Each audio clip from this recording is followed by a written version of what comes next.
Good morning, good afternoon, good evening, or good night. Whenever you might be listening to this, this is the Bust Bucks Podcast.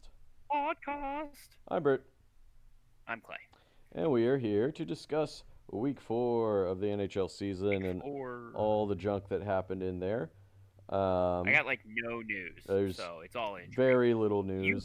all the news. I have You all of got the all news, the but none of it is like overarching news. And I just threw something in there to discuss as well. It's not news. Um, but before we get to that, what do we drink, Clay? All right, I am drinking Lagunitas. It is their sugar. Uh, I'm really excited about this because this they used to have brown sugar, and then that got discontinued, and this might be it. They might have just brought it back for a limited release. It 10%. Oh, Uh, thank God you're home. right. Well, it's what reason? It's the reason. Uh, One of the reasons brown sugar was one of my favorite beers because it was 10%. It did not feel like a 10%, Those are danger. and it exactly was a danger. Yeah, those are dangerous beers that way. Well, I am drinking Creatures of Ah, it's the same. Magic. Oh, is it good? It's Oh, delicious. I'm happy for you. Oh, I am drinking Creatures of Magic from Burlington Beer Company. It's a New England style IPA. I think we might have had this before because I really maybe. like this can art because it's a bunch of like magical creatures all over it in a cool stylized way. Um, I forgot. So the story between with the sugar is they It's good. messed up like a beer. Hmm. Like they put brown sugar in it accidentally. Like Oh, messed up the and recipe. they were like, So they were just "JK, like, this is great." let's throw some other stuff in here and see if we can fix it, and it worked. Might as well rather than wasting it, right? Hmm. All right. Well, since I have all of the news, I'll go first. Yep. For some reason this week, I don't know why, there were three gigantic extensions. Yeah. Dallas extended Thomas Harley 8 years, $10.6 million per year. It's a lot. Fair. He's played That's well. fair Yeah, for I'm not Harley. saying he doesn't That deserve it. like But I will say this much at the very least. It does put into question whether they can sign Robertson before next year too, because he's a UFA, I correct. believe, at the end of the season. I'm not saying they can't. I don't know their cap numbers, but They're if I remember projected correctly, it was like 20 million before that Harley for next year, before that Harley right deal. now. It's projected. It's 17 million. Okay, so they have enough money, but I don't know who else is going to be. I don't know how many other guys they'll need to resign or replace, yada yada yada. So they do have the money to bring Robertson back as well, but we'll see. It'll be a little bit of a crunch for the Stars next year. Utah signed Logan Cooley to an 8-year, $10 million contract, and I think That's a steal. in a couple of That's a years steal. that's going to look like a steal. Yeah. Wait, Uh, he's already, I think he had 90 points last year or close to it anyway. Or yep. no, he didn't have 90 points. Keller had 90 points, but he had like Oh, 60 or okay. 70 points. Um, Need a break that year. he had a breakout year. He's already playing fantastically this year, and he's like 21. So Mm-hmm. getting him under this contract, like we both agreed, is gonna be look cheap in the next couple of years. Absolutely. Colorado Um, signed. Oh, go ahead. no, just finish up. Sorry. Colorado signed Martin Nachos to an 8-year, $11.5 million extension. Crazy. I think this is going to be the same thing as like you lock them up long term now, and then as Sure. the cap goes up, Well, he's played well with it'll McKinnon. look better. Absolutely. Nachos is a little older than Logan Cooley, but I don't. He's not. I want to say he's like 25 or 26 tops. He's 26. I think this was his. He was going to be a UFA after this year. Yeah. So they locked him up. Washington signed. Those were the three big contracts, but Washington signed Ivan Mirshnichenko. God, it's a tongue twister. To a 2-year, 925K extension, much Oh, smaller extension. cool. And then the Devils signed Jake Markstrom to a 2-year, $6 million extension, $6 million per year extension. So there you go. Markstrom's back on the Devils. And yeah, Evgeny Malkin And was fined $5,000 for a tomahawk slash that he absolutely deserved that fine. he So, absolutely deserved that fine. Yeah. were you going to say something? It was more just the fact that the UFA class It's getting worse and worse. is looking well. The price of the brick, and the brick right now is Adrian Kempe and Alex Tuck, Yeah. are going up Oh yeah. and up. It Tuck's agent was like, "Fuck yeah, those contracts." well, like, yeah, I wouldn't let, like, because he was asking for 10.5, I think. Mm-hmm. Should have signed him Now to he it. gets, yeah, now he gets 11. Because he right now, yeah, he's 30, but right now he's a point per game player, Mm-hmm. and you don't get discounts in Buffalo. No, no, it's like Winnipeg. Well, no, and Winnipeg's actually done well for themselves, but yeah, and Kempe is killing it right yeah, now. Kempe's LA's best player by far, so he's gonna want a king's ransom to not become a UFA at the end of this season as well, Absolutely, because both of those guys could get 12 to 14 probably on the open market. on the open market. Yeah, because I think there's a bunch of teams that are gonna have quite a lot of cap space going into next season or next off season, I should say. That I'm sure would love to just dump on any guys that they can make their teams better with. But this is the last year for 8 mil, so 8 years, or yeah, 8 years. 8 years. This is last year for 8 years, so do it. Do it. do it, yeah, get it done. Speaking of something, now this is just kind of a discussion for the two of us, but I've seen a couple of times the last few weeks that an Artemi Panarin trade is not out of the realm of possibilities. I, heck, even Friedman on 32 Thoughts recently floated him to Anaheim.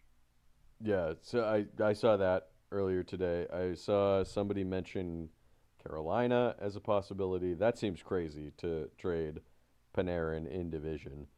Um, Absolutely. But how old is he? I want to say he's like 32 or 33 at this point. Yeah, so that's older, but it's not It's not, yeah, like it's not. He can still play very crazy. well. Yeah. Absolutely. I just thought it was interesting. Like the Rangers have kind of turned it around a little bit to a certain extent this week.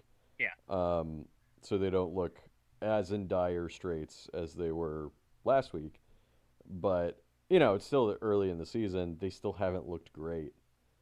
But it's kind of telling that they're already discussing potentially trading Artemi Panarin. Well, Panarin's a UFA after this year. Like he's in the last Yeah, year of his contract. where he's making So over $11 million. right. So like If you don't think you can re-sign him for one reason or another, that's one thing, but if you're yeah, just doing it to do it, that doesn't really make sense. no, it was kind of like with the Kreider trade, right? That they sent to Anaheim, who they sent to Anaheim. Um, that kind of seemed like sort of a trade just to sort of do it, in my opinion. Yeah. Because they didn't get like a crazy amount back for him. No, they I don't wanted know to if they get were rid of just him. trying to Like it open was up like cap space or locker whatever, but like, a locker room thing but then on as top well. of that, it made the locker room mad that he got traded. Hmm. But I kind of get where they might be coming from. The Well, it's Rangers Truba needed something first. after last year. Right, of course. Truba before that, earlier in the year. I don't know. Maybe the Rangers are just like, let's just start over with like Trocheck and Adam Fox and like a couple of the younger guys as the focal points of the locker room as opposed to Yeah. Panarin and Kreider and Truba. So I don't know. Right. We'll see where that goes. I just thought it was interesting to mention. No, I absolutely. And like another guy who is on the trade block or has gotten a lot of calls about is Nazem Kadri. Yes, on Calgary. In Calgary, but he said, and this is actually getting into my news, so this is perfect. He said he's not going anywhere until he plays his 1,000th game because they're going to do a 1,000 game celebration in Calgary. He wants to do that with Calgary, and after that, wherever. Do you know roundabout time of the year that is, or part of the season that is? Yesterday, I like I mean, we're almost like we're only a month into the season, right? So we're not anywhere close to the trade deadline.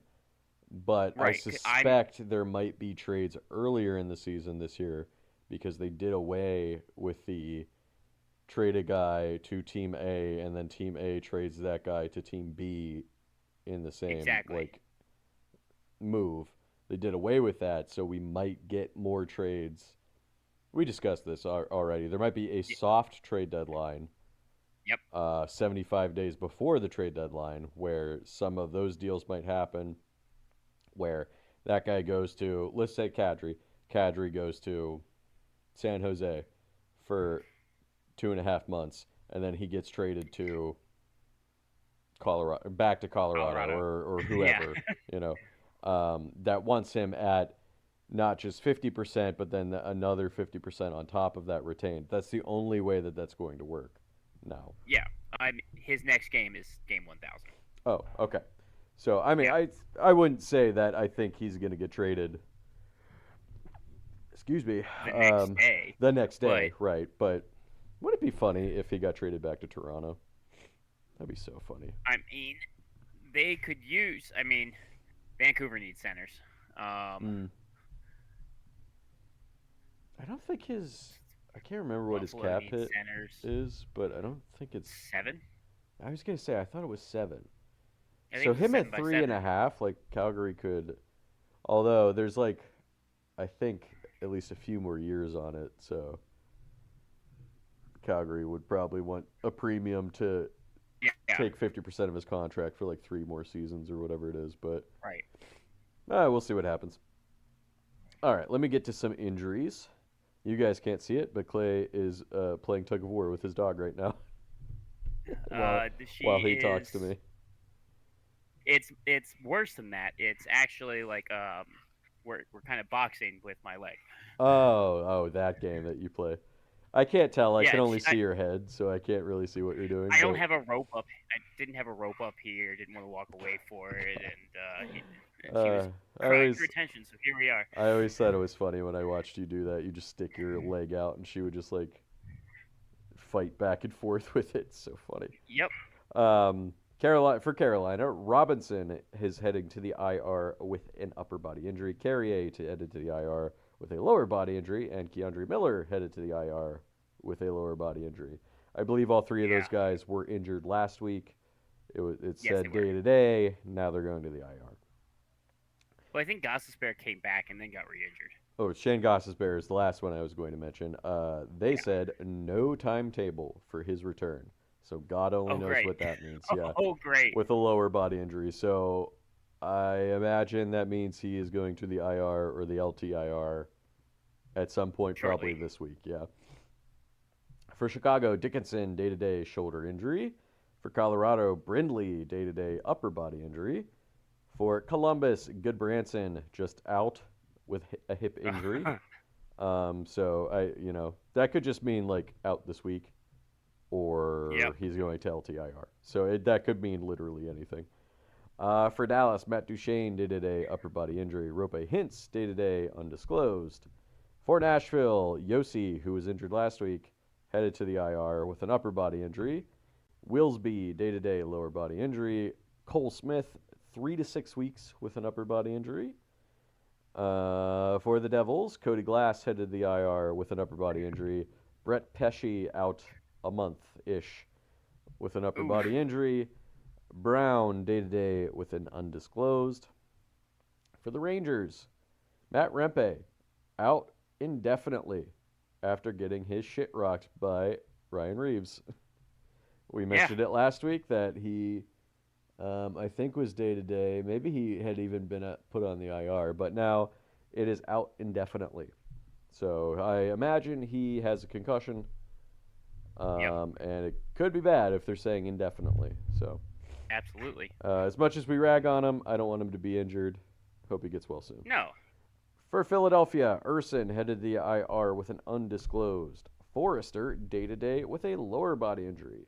For Pittsburgh, Brazo day to day upper body injury. For Washington, Dubois day to day lower body injury, and some guy named Frank is heading to the IR with an upper body injury. Ethan Frank. Ethan And Frank, yeah. Ethan Dubois is going to be longer term. Okay, so I imagine he'll It, probably be put on IR this week. he will be put on IR this week. They're not sure if he needs surgery. Got it. Well, maybe they're waiting to find that out, then maybe putting Yeah, him on he's getting. LTIR depending on what the surgery is. I think he's getting an MRI. Got it. And finally, for Winnipeg, Gustav Nyquist, day to day, undisclosed. All right, cool. Tell Ginger to Um, calm down. Daddy has to make his report. for the only news I have is Adam Henrique for Toronto. Not Toronto. I'm looking at my next news. Adam Henrique for Edmonton has hit his 1,000th game. Hey, great. Um, It's a guy that I feel then, like hit his 1,000th game 5 years ago. He's just been playing for so goddamn long at this point. right. Toronto Tavares has reached 500 goals in his career. Congratulations. That's a big That's a milestone hefty there. milestone. Oh, I guess I was gonna wait until the game, but I should mention Sidney Crosby hit 1,700 points this week in the first game Oh, of the week. yes, yeah, that happened Monday. Yes, that happened on While Monday. I guess I'll just mention it. Oh, while we were recording, that's right. we were recording, yeah. Yeah. So I think he is eighth all time currently in points, something around there. By the end of next year, he will probably be like third or fourth. Just Right, if that he makes sense. continue, if he doesn't get The way injured and he's continues the pace that he's going at right now. I have a feeling that Crosby's not going to retire until he hits second, and then he'll retire. That's Yeah, that's just my probably. personal prediction on when he might retire, or he might try to hit 2,000 points, which he's not that far off of at this point. No. Just to be the second player all time to do that, because To do it, yeah. Yager, who is in second place, has like 1,920 something points, something like that. Yeah, something like that. Continue. So that's all the news I got. Yeah, there's not a lot going on right now. Like we said, first month of the season. Mainly injuries. We did. We could take bets who's the first coach is going to be to get fired. Ryan Huska admitted Calgary. that he was using Chat GPT to like help. Why would you admit that?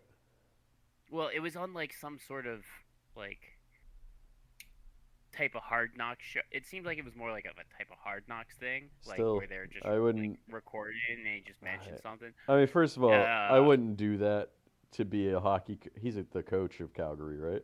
Yes, he's the head coach. I wouldn't do that if I was the Calgary head coach, because ChatGPT Just blows smoke is up your really butt. is really That's it. wrong a lot of the time.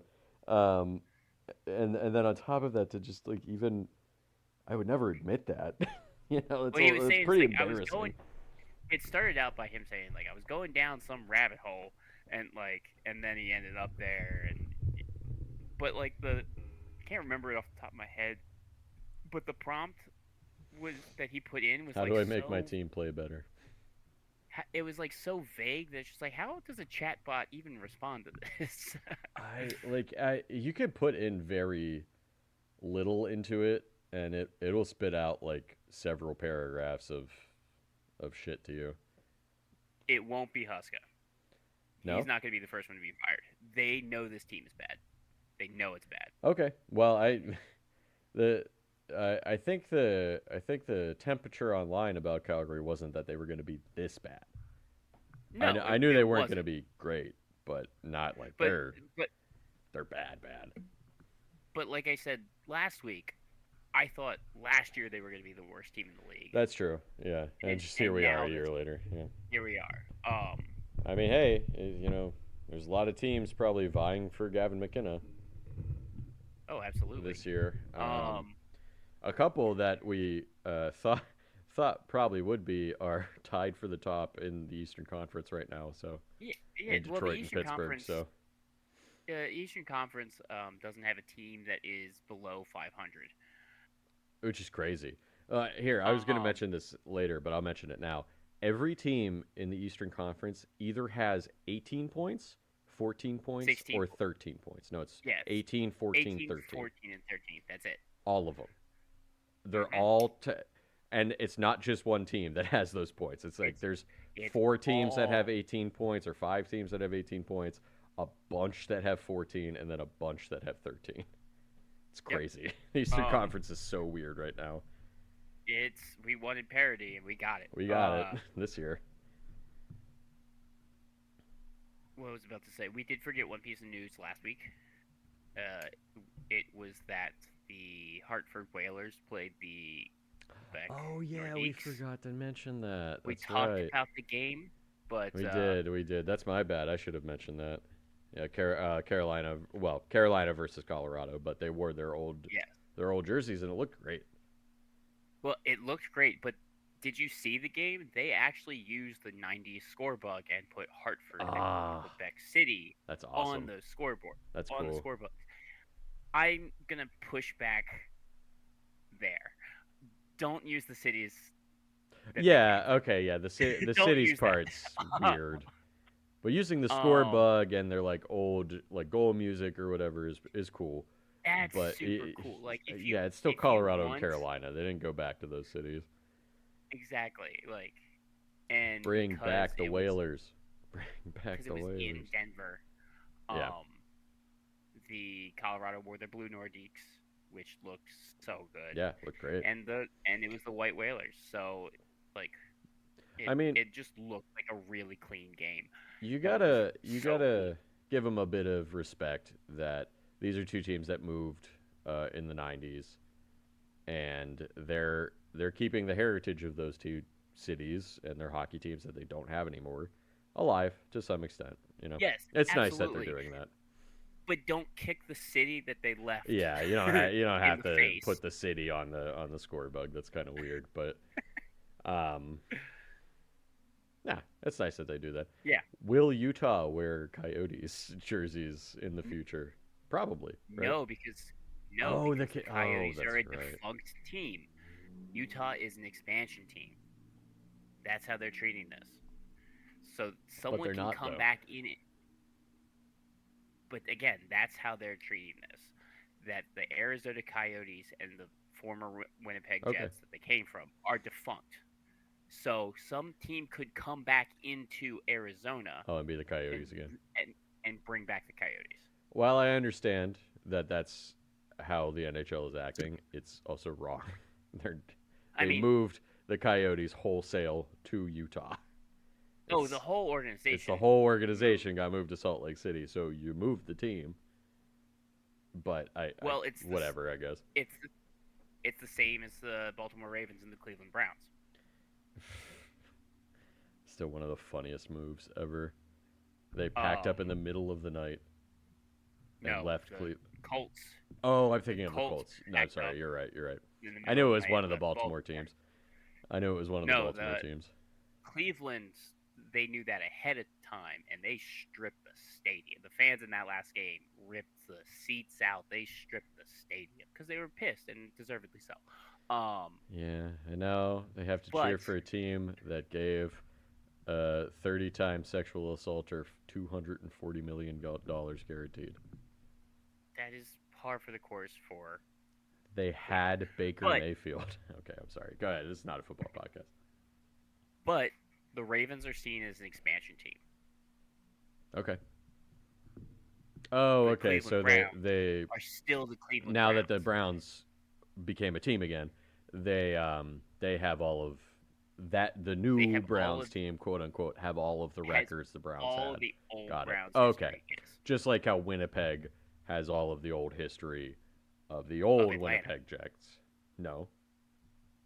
I thought of the old Winnipeg Jets. That just doesn't exist. No, they don't. This That is doesn't so exist stupid and anymore. confusing. This is so I dumb and am confusing. aware. The Winnipeg Jets should just have the history of both the Atlanta Thrashers and the Winnipeg Jets that went away in the 90s.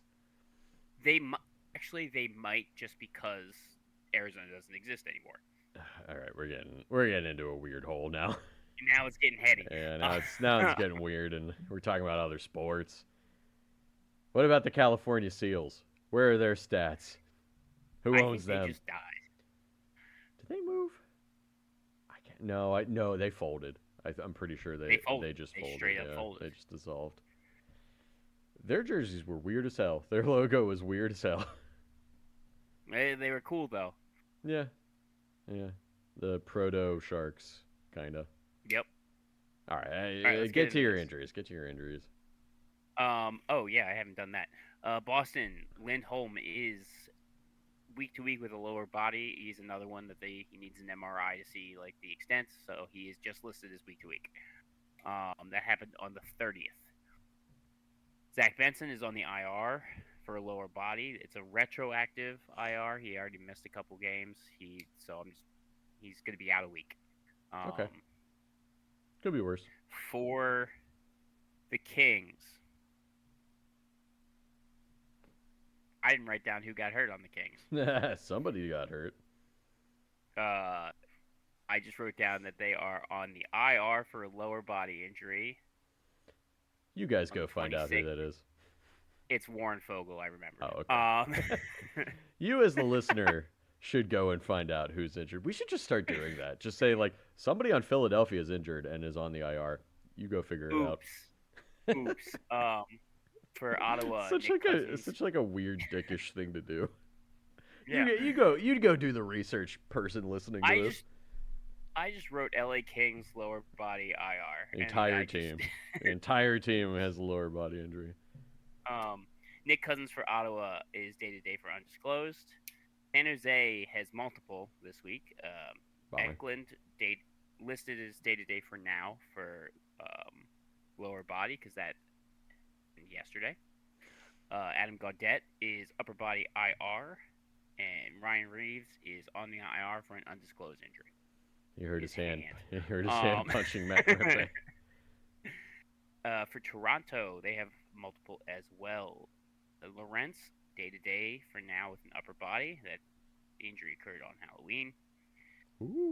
Willie Nylander, day to day upper body. He's been basically out of the lineup all week and most of last week as well. He should be returning soon. And this one was kind of scary. It happened 2 days ago. Oh, right. Saturday, Yes. Tanev goes down in the game against Philadelphia. Kind of innocuous hit. Yeah, it really didn't seem like it would necessitate him being stretchered off the ice, but he was. Yeah, he was stretchered off. He's currently on the IR for an upper body. It's just one of those things that people are speculating he got whiplash from it, I guess. Yes. That's the only thing that makes sense. Yeah. Skating backwards, ran into a wall that was Michikov. Mm-hmm. Yeah, it was Michikov. There's nothing dirty about it. They just kind of ran into each other. Absolutely. But he went down. Yeah. Oh, sorry, go ahead. He did not get back up. No. But Tanev's one of those guys that he always gets back up. So the fact that he didn't makes it such a big deal. Yeah. If you go with your dog, yeah, a little bit, yeah, I was. My dog has been annoying me to go outside, but I'm recording right now. What was I going to say? Oh yeah, if you look up the highlight of it, it doesn't look like anything. It doesn't look like he should have gotten hurt at all in any way. Even in slow mo. Even in slow mo, yeah, it looks like, oh yeah, you get right back up. No. Nope. So hopefully he's fine. Hopefully it's nothing serious, but real wild fluke. But he's also a guy that's held together by duct tape already. True, just because of how he plays. Yeah. If you want to look up blocking all of the shots. If you want to look up a real messed up highlight, go look up how Jane Daniels hurt his arm yesterday. Oh my God! Did you see that? It's bad. Yes, I saw it. I take that back. Do not look it up. It's not as bad as Cam Scadaboo's ankle injury. True. But like the camera was right up on Jaden Daniels' arm when it happened. Well, it was right up on Scadaboo's too. Was it? I didn't look up the Scadaboo one. The Scadaboo one, I feel. Oh man, his was like he dislocated his ankle. There was a compound fracture in it too, which means a bone is sticking out of the skin, and he ruptured a tendon. His foot was facing the wrong way. Yeah.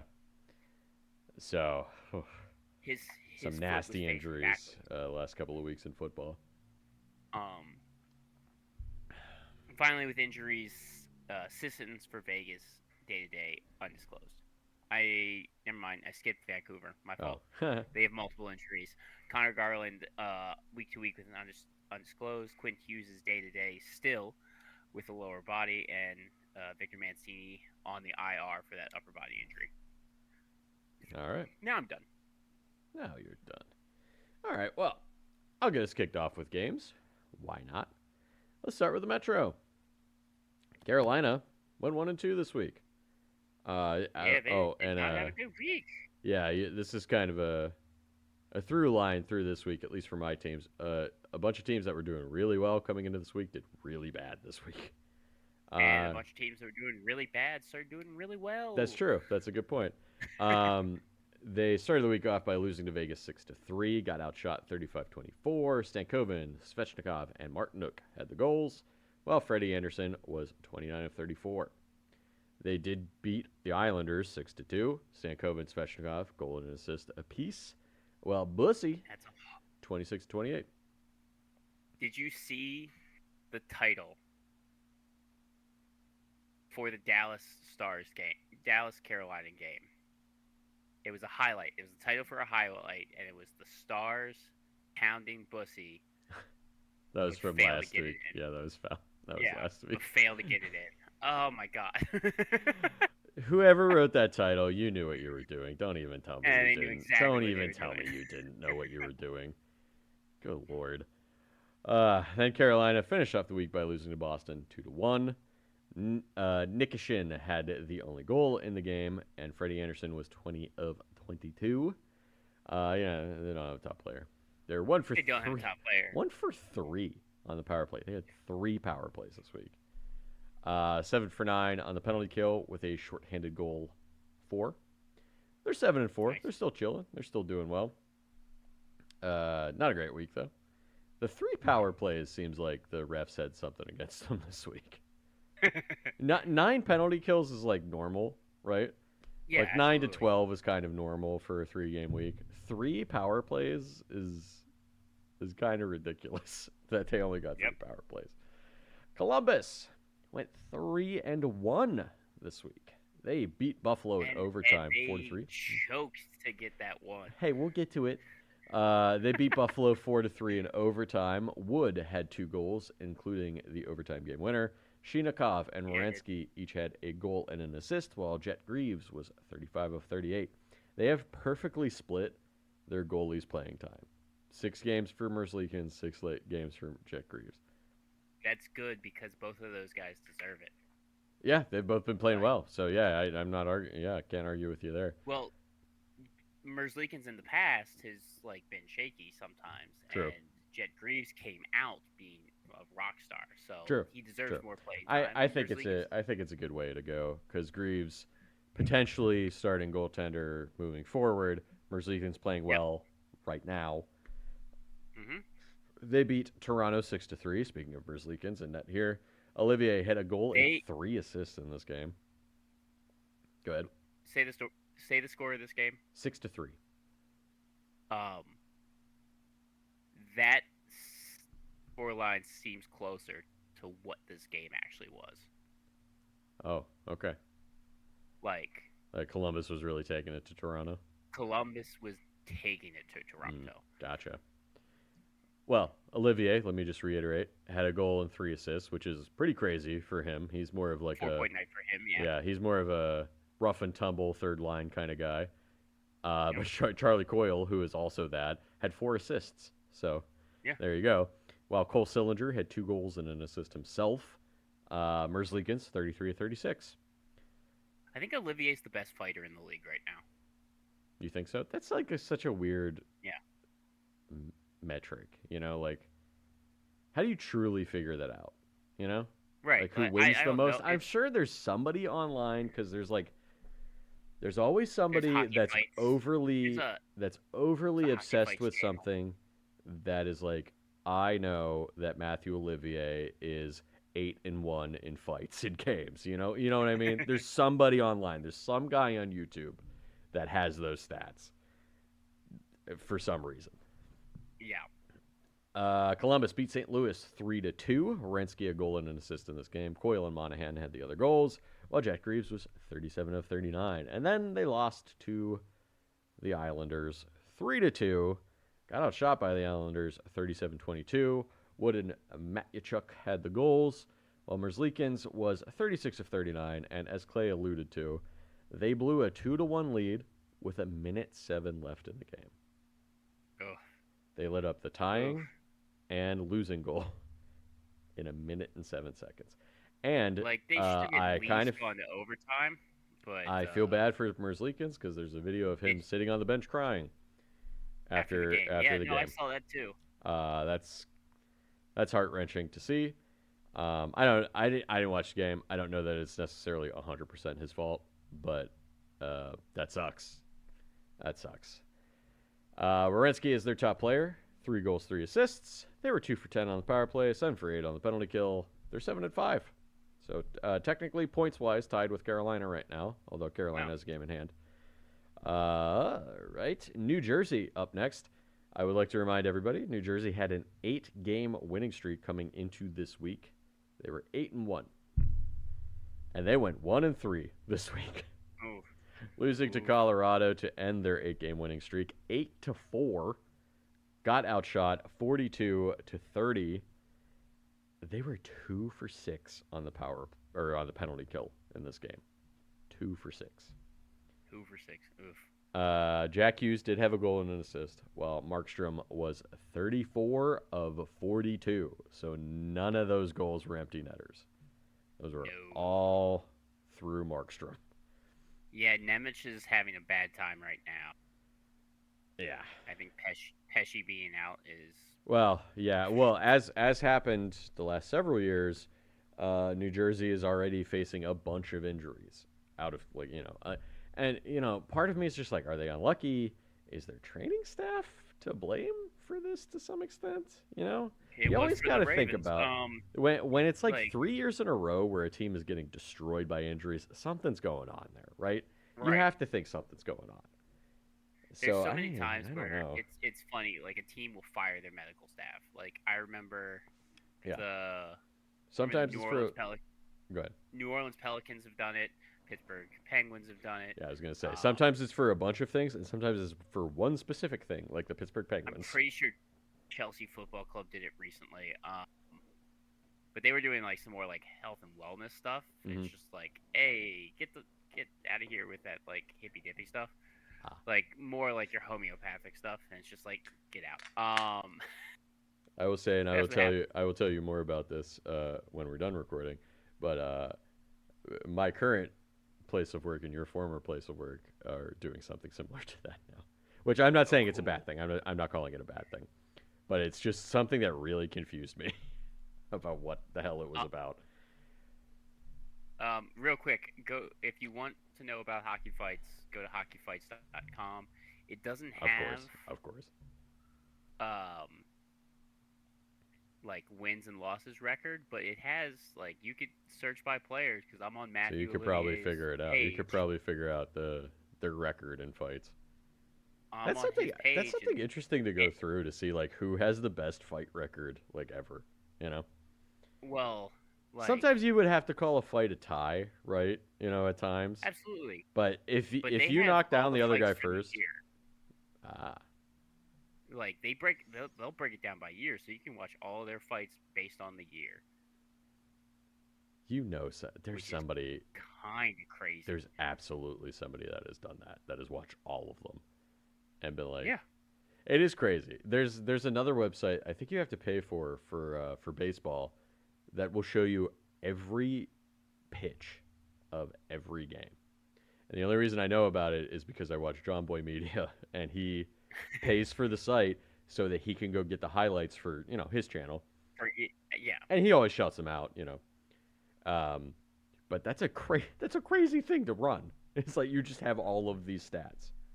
Well, there was a post recently that I think it was on Hockey Reference about, like, worst goalies in the league so far. Yeah.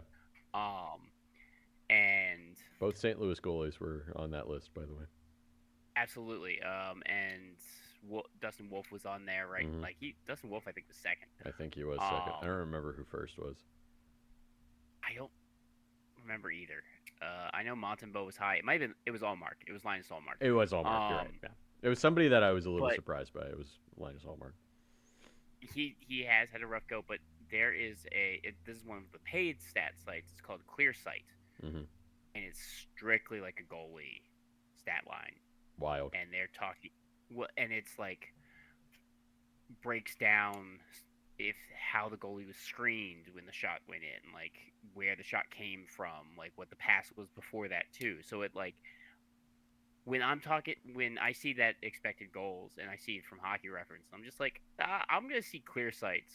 I want to see Hmm. clear sights Clear Sight's rating analytics first. before Yeah. I see what the worst goalie is. But I'm not gonna pay for that, so I No. won't see it.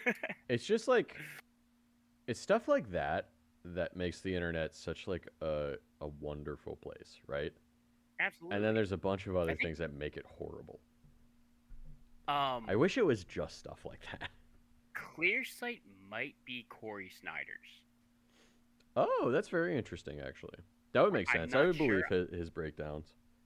I know Corey Schneider has like a stats Hmm. thing, but ClearSight might be his. Oh, that's interesting.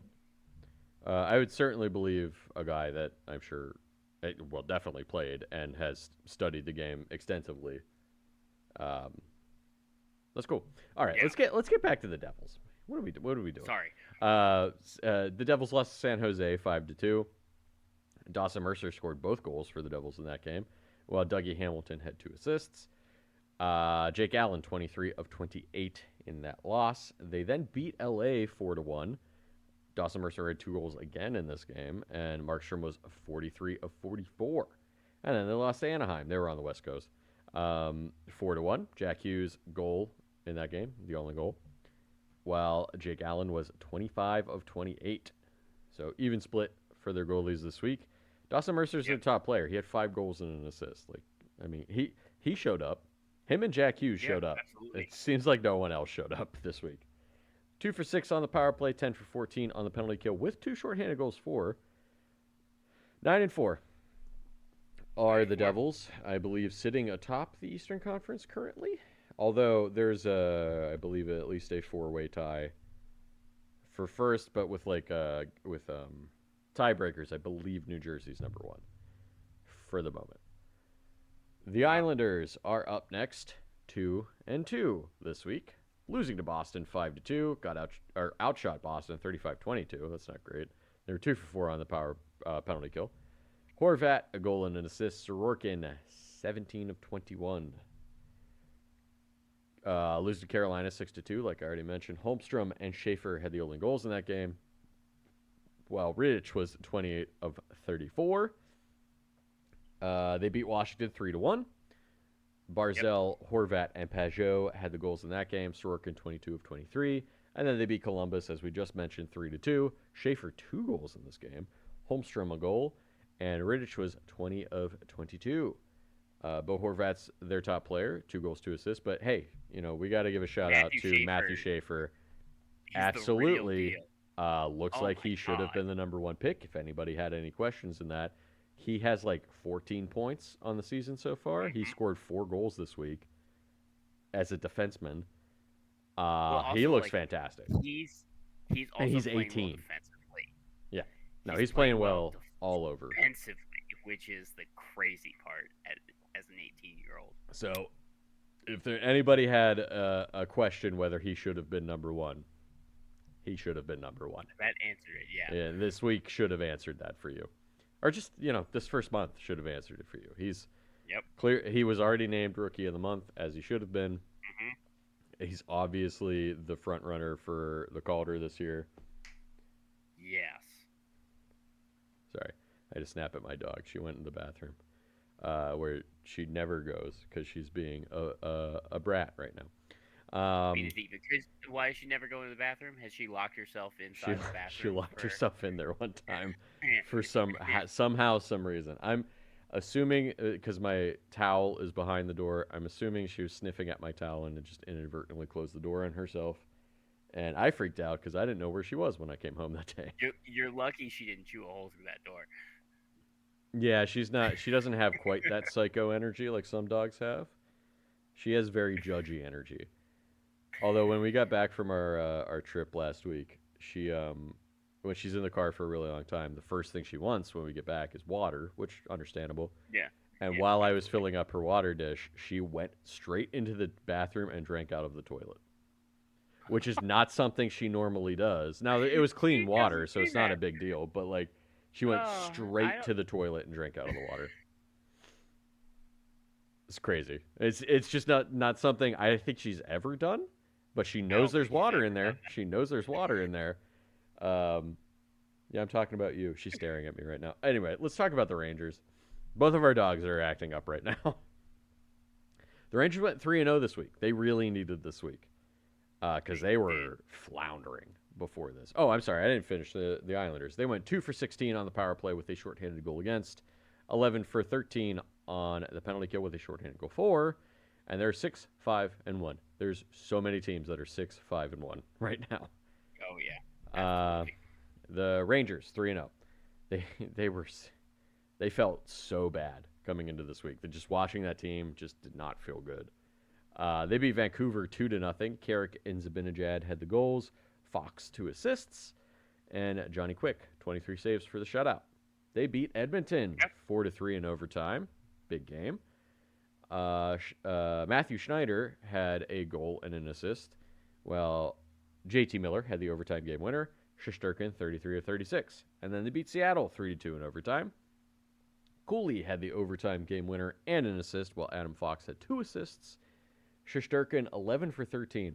They outshot Seattle 27-13. It's That's wild, crazy. and it went to overtime, which Yeah. like good on Seattle for getting that to overtime where they got 13 shots.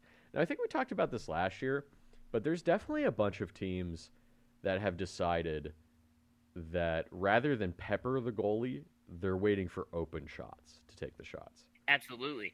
And I'll tell you, goalies fucking hate that Yeah. because those bad shots get them in a groove.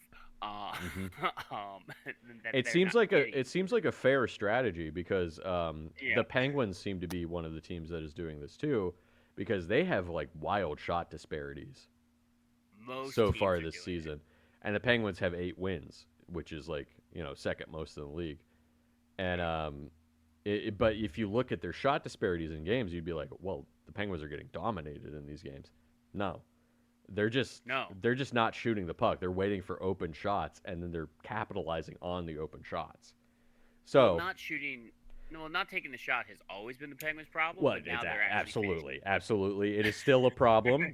Having watched most of their games, absolutely still a problem. But it does seem like it is with intention at least some of the time. You know what I Yeah. mean?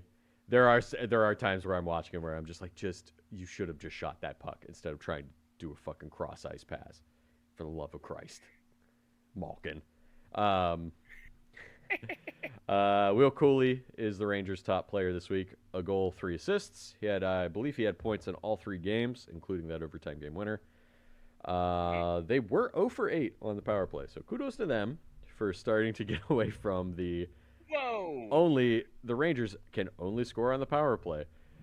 6 for 8 on the penalty kill. 6-5-2 are the Rangers Yeah. currently. So I believe the Rangers have one of the wild card spots, but they are tied They or do 1 point ahead of. They do not. Okay, well, They do not. they're tied for it at the very least. With a bunch of teams, yes. Yes, with a bunch of teams. Philadelphia is up next. They went 2-2 this week. They beat Oh the Penguins. shoot, I'm wrong. They do have that spot. I knew I was right. I will fully admit when I was wrong. Yeah. Well, they have it for now. Let's give it another month. I'm sure there will start to be some separation among teams. I'm not saying the Rangers are going to plummet, but there's no way that this is going to keep up. This kind of like No. stratification of the Eastern Conference is going to keep up. No way. Philadelphia went 2-2 this week, beating the Penguins in a shootout 3-2. Bobby Brink had a goal and an assist. Konechny a goal. and Ursin 24 of 26, while Brink and Mishkov had the shootout game winners. And I got to tell you, I was watching this game, and I thought they won in overtime because I saw them score a goal, so I turned it off. Apparently, that got called back for some reason.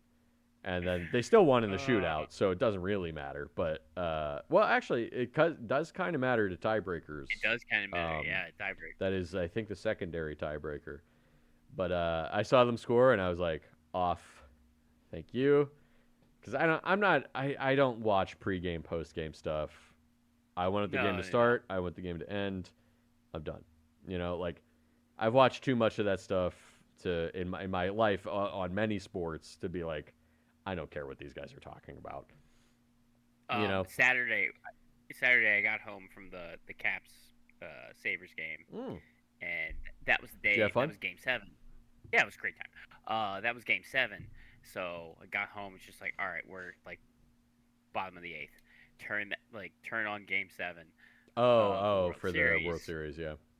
Yeah, turn on Game 7 because everyone here is a Toronto fan because it's only an hour and a half away. Blue Jays, you were so close. Yeah. What a fight. What a series by the Blue Jays and Dodgers. What a great series. It was a fantastic series. It was an excellent series, but I hate Trevor Hoffman just because of some of the crap he pulled against the Orioles. Who's Tampa Bay's closing pitcher. But as soon as Rojas hit that game-tying home run, I turned it off. I'm just like, I'm not watching extras. Like I'm. Oh, but dude, in the 10th inning, the Blue Jays had the bases loaded. No, that was the 9th. Or then the 9th inning, they had the bases loaded. I was watching it on my phone in my bed. I was like, come on, just one sac fly and this is over. Oh, I was already about to pass out. And then the game got tied. It's just like, this is going to extras. I can't stay up. Like, I'm exhausted, so I passed out. I realized I missed a great game. I know that. It was great. I didn't watch all of it. I was like, once they got past the 10th, I was like, I'm not staying up for this. I don't cheer for either of these teams. I just wanted Toronto to win because the Dodgers won last year, and the Dodgers spend a shitload of money to win. Well, to get the best players, then to win, but to get the players, the play at home plate, so close. It was so close. So no, I'm aware. I've been watching these highlights. I think it was the right call. But it was like it was the right call. But there's now the argument saying that he shouldn't have slid, and he should have just run through ran as fast as he can. Don't try to ruin that guy's life. Come on.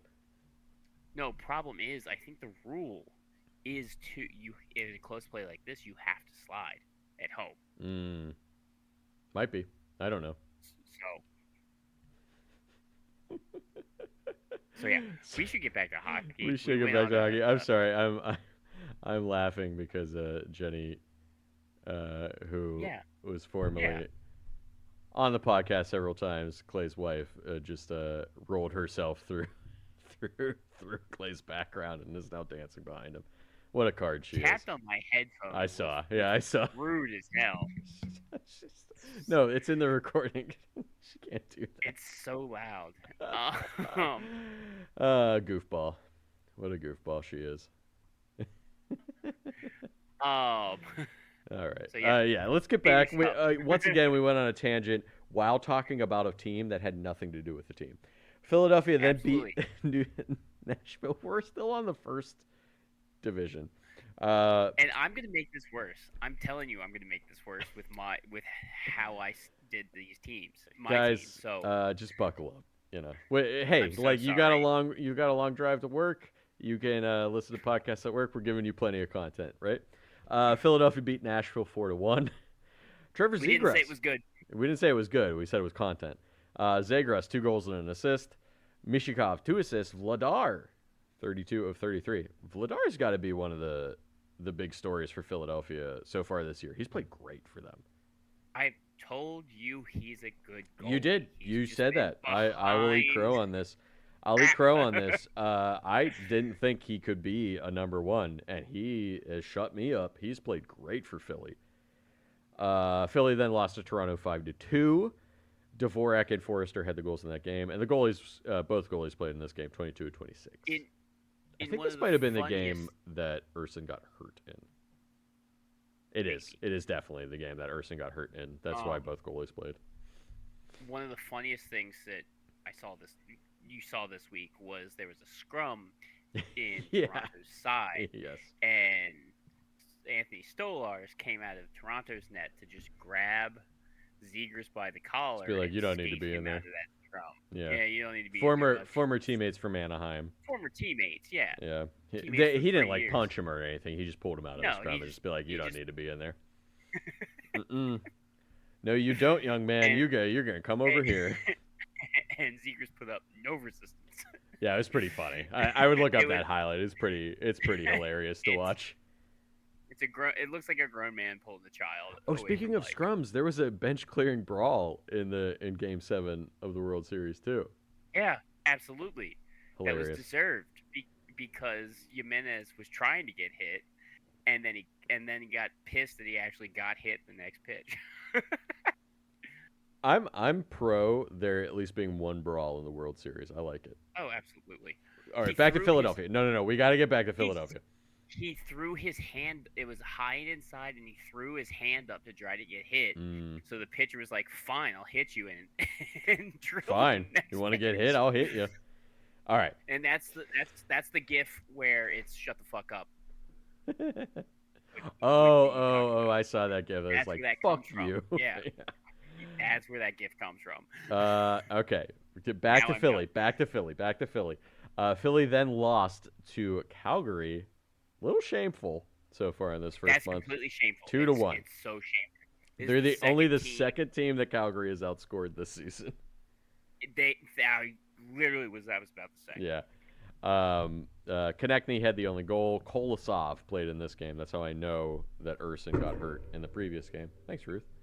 Ruthie just hit my mic while she jumped up in a chair to further stare at me.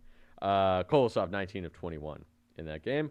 Zegras is their top player. 2 goals, 3 assists. They were 3 for 12 on the power play, which is pretty good. 11 for 11 on the penalty kill.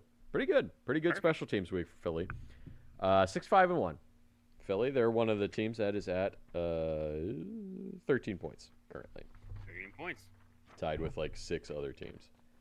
One of these 6-5-1 teams. Pittsburgh, continuing their honestly very surprising month to the season. The kids are all right. The kids are all right. I mean, Pittsburgh went 2-1-1 this week. Oops, I'm sorry, I hit my table. They beat St. Louis 6-3, which we alluded to last week. This happened while we were recording. Brian Russ, 2 goals and an assist in this game. Crosby, a goal and 2 assists. That's where he got his 1700th point. Carlson, 3 assists. And Tristan Jarry, 25 of 28. Really got to give credit to Carlson, who has responded to this new coaching staff very positively. He's playing great. He has not looked that good the last 2 years with the Penguins. He's been okay at best. He's been great this season so far. Still making some mistakes, but he's playing fantastic. Pittsburgh then lost to Philly, as I just mentioned, 3-2 in a shootout. And to further discuss this game, Pittsburgh absolutely stole this loser point. They should not have made it to overtime. The shot disparity ended up not being that bad, but Philly, it was all Philly for most of this game. They only got 2 regulation goals. And Pittsburgh tied it on Crosby. Crosby and Brazeau scored the goals. Crosby's goal was kind of like a fluky goal where he banked it off somebody into the net, which maybe that's not fluky for Crosby, but it's sort of a fluky goal, right? And that was halfway through the third, later in the third, to tie the game, to send it to overtime. Honestly, if you watch this game, Pittsburgh did not deserve that overtime point. Shelov's was 32 of 34. Pittsburgh then beat Minnesota 4-1. Shea and Rust, a goal and an assist apiece. Letang, 2 assists. Jarry, 26 of 27. And I texted my mom this. Apparently, the third period of this game, the teams went 1-1 into the third period. I fell asleep, did not see the third period, and I saw that apparently it was the best period of hockey that the Penguins played all season. And I was just like, of course that happened when I fell asleep, where they scored 3 goals to win this game. Yeah, and then they lost to Winnipeg 5-2. They went down in a big hole in this game. They went down 4-0 early into the second period. Hmm. Did score a couple goals to make it a little respectable. Winnipeg got an empty net goal, but they went down early in this one. Crosby and Lizotte, a goal apiece. Shilov's 29 of 33. Brian Russ, their top player, he was having a rough time of it coming into, I think, late last week into this week, where he hadn't scored a goal yet. I think he scored a goal late last week, but this week he had 3 goals, 3 assists, so he's back. Right. Two Penguins 2 for 7 on the power play with a shorthanded goal against, 13 for 14 on the penalty kill. They're 8-3-2, shocking everybody with their record so far. Yeah, absolutely, yeah. That is not where I think pretty much anybody thought the Penguins were going to be. Washington, last in the Metro, 0-2-1 on the week. Yeah. Not a good week for Washington. Losing to Dallas 1-0. Thompson, 18 of 19, and he tried his best. He went 18 for 19. You can't really ask for much more than that.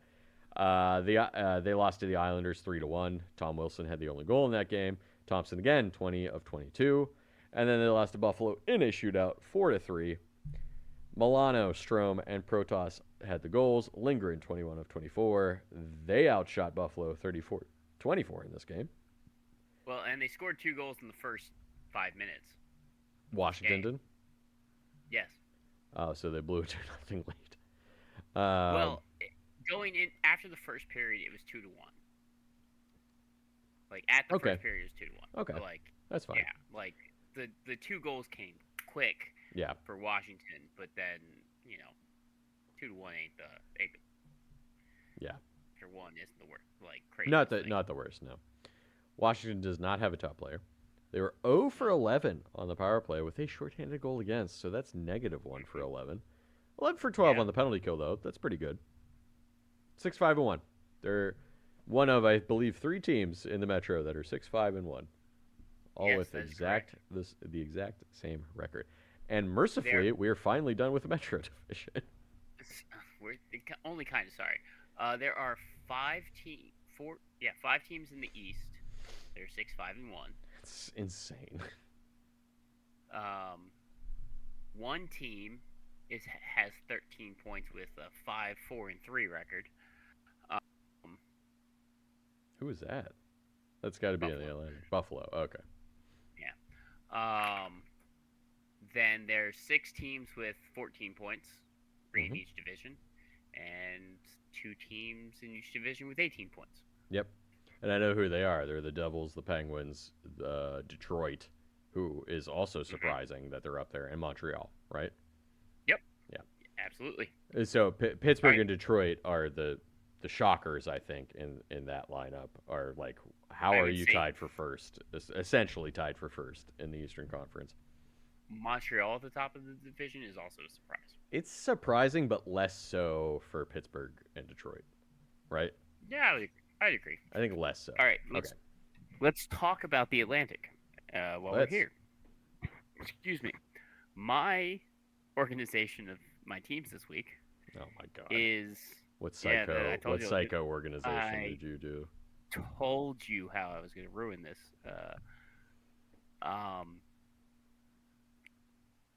Who has the highest total points for the franchise of all time? Yeah. Wait. Is the team points or player points? Player points. So Montreal is first. Yeah. No. Surprisingly. Okay. So, first off, the Florida Panthers, the highest. Yes, because I'm going from lowest to highest. Oh, you didn't say that part. You didn't say that part. No. I understand your confusion.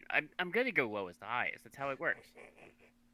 Who Barkov is their highest. Is their career points leader. Yeah. With 782. Does this make sense how I'm doing it now? Yes. No, I get it now. That makes sense that they're the team with the lowest amount of points because I think Are they the youngest team in that No, division? Ottawa is. Oh, Isn't that's Ottawa? true. Ottawa's there. Well, I was thinking it was between them and Tampa Bay, were the two youngest teams in that division. But Um, Ottawa. Okay, fair enoh. Go ahead.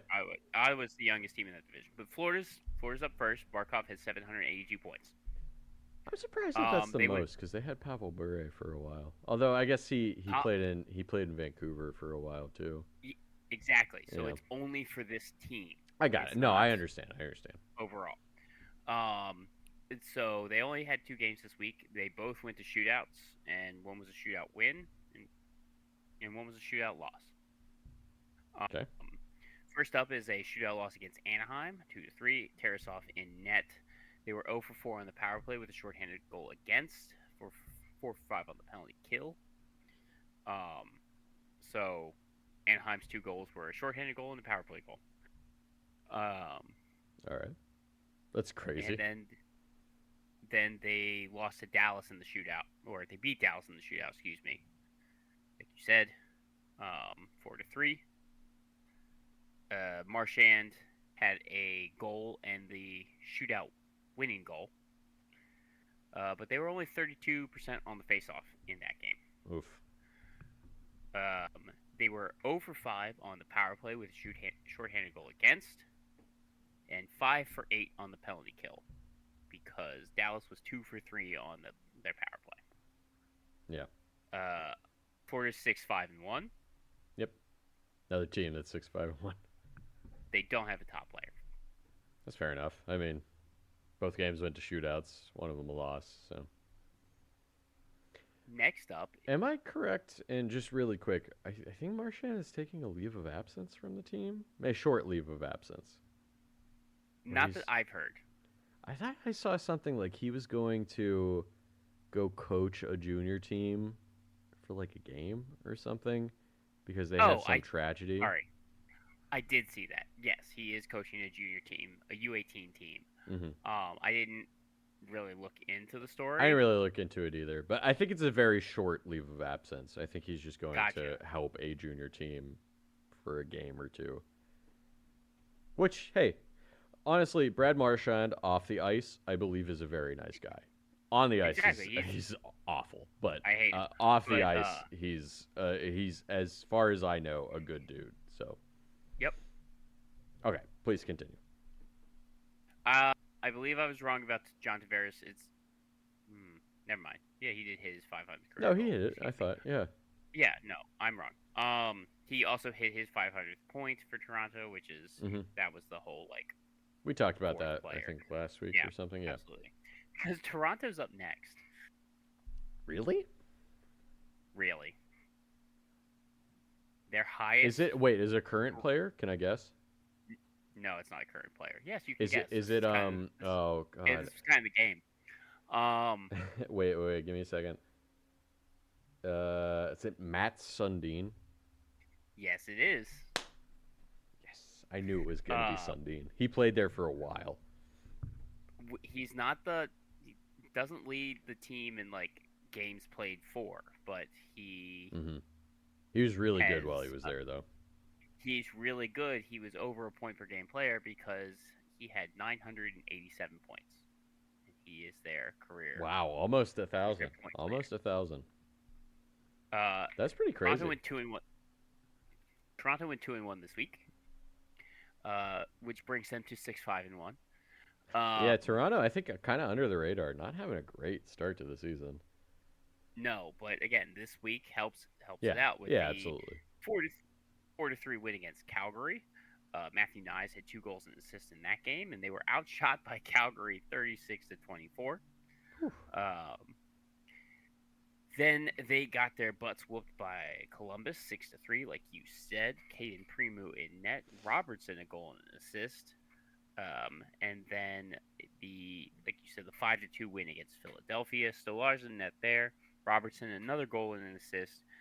The power play for the week was 1 for 9, and the penalty kill was 10 for 11. Matthew Nyes is their top player with 2 goals and 3 assists, and I am a beer and a half in, and I am feeling these 10%. Bro, me too. Mine are 6.5%, but I just realized I haven't eaten anything since breakfast, and it's like 5:30. We're doing great. Yeah, we're doing great. That's what I'm gonna slow down a little bit. Yeah, a lot. I only brought two up here for this show, We so got too into our I'm done. tangents, and I'm already like buzzed. Buzz Bucks. Hey, Woo! haha. The name of the Uh, show.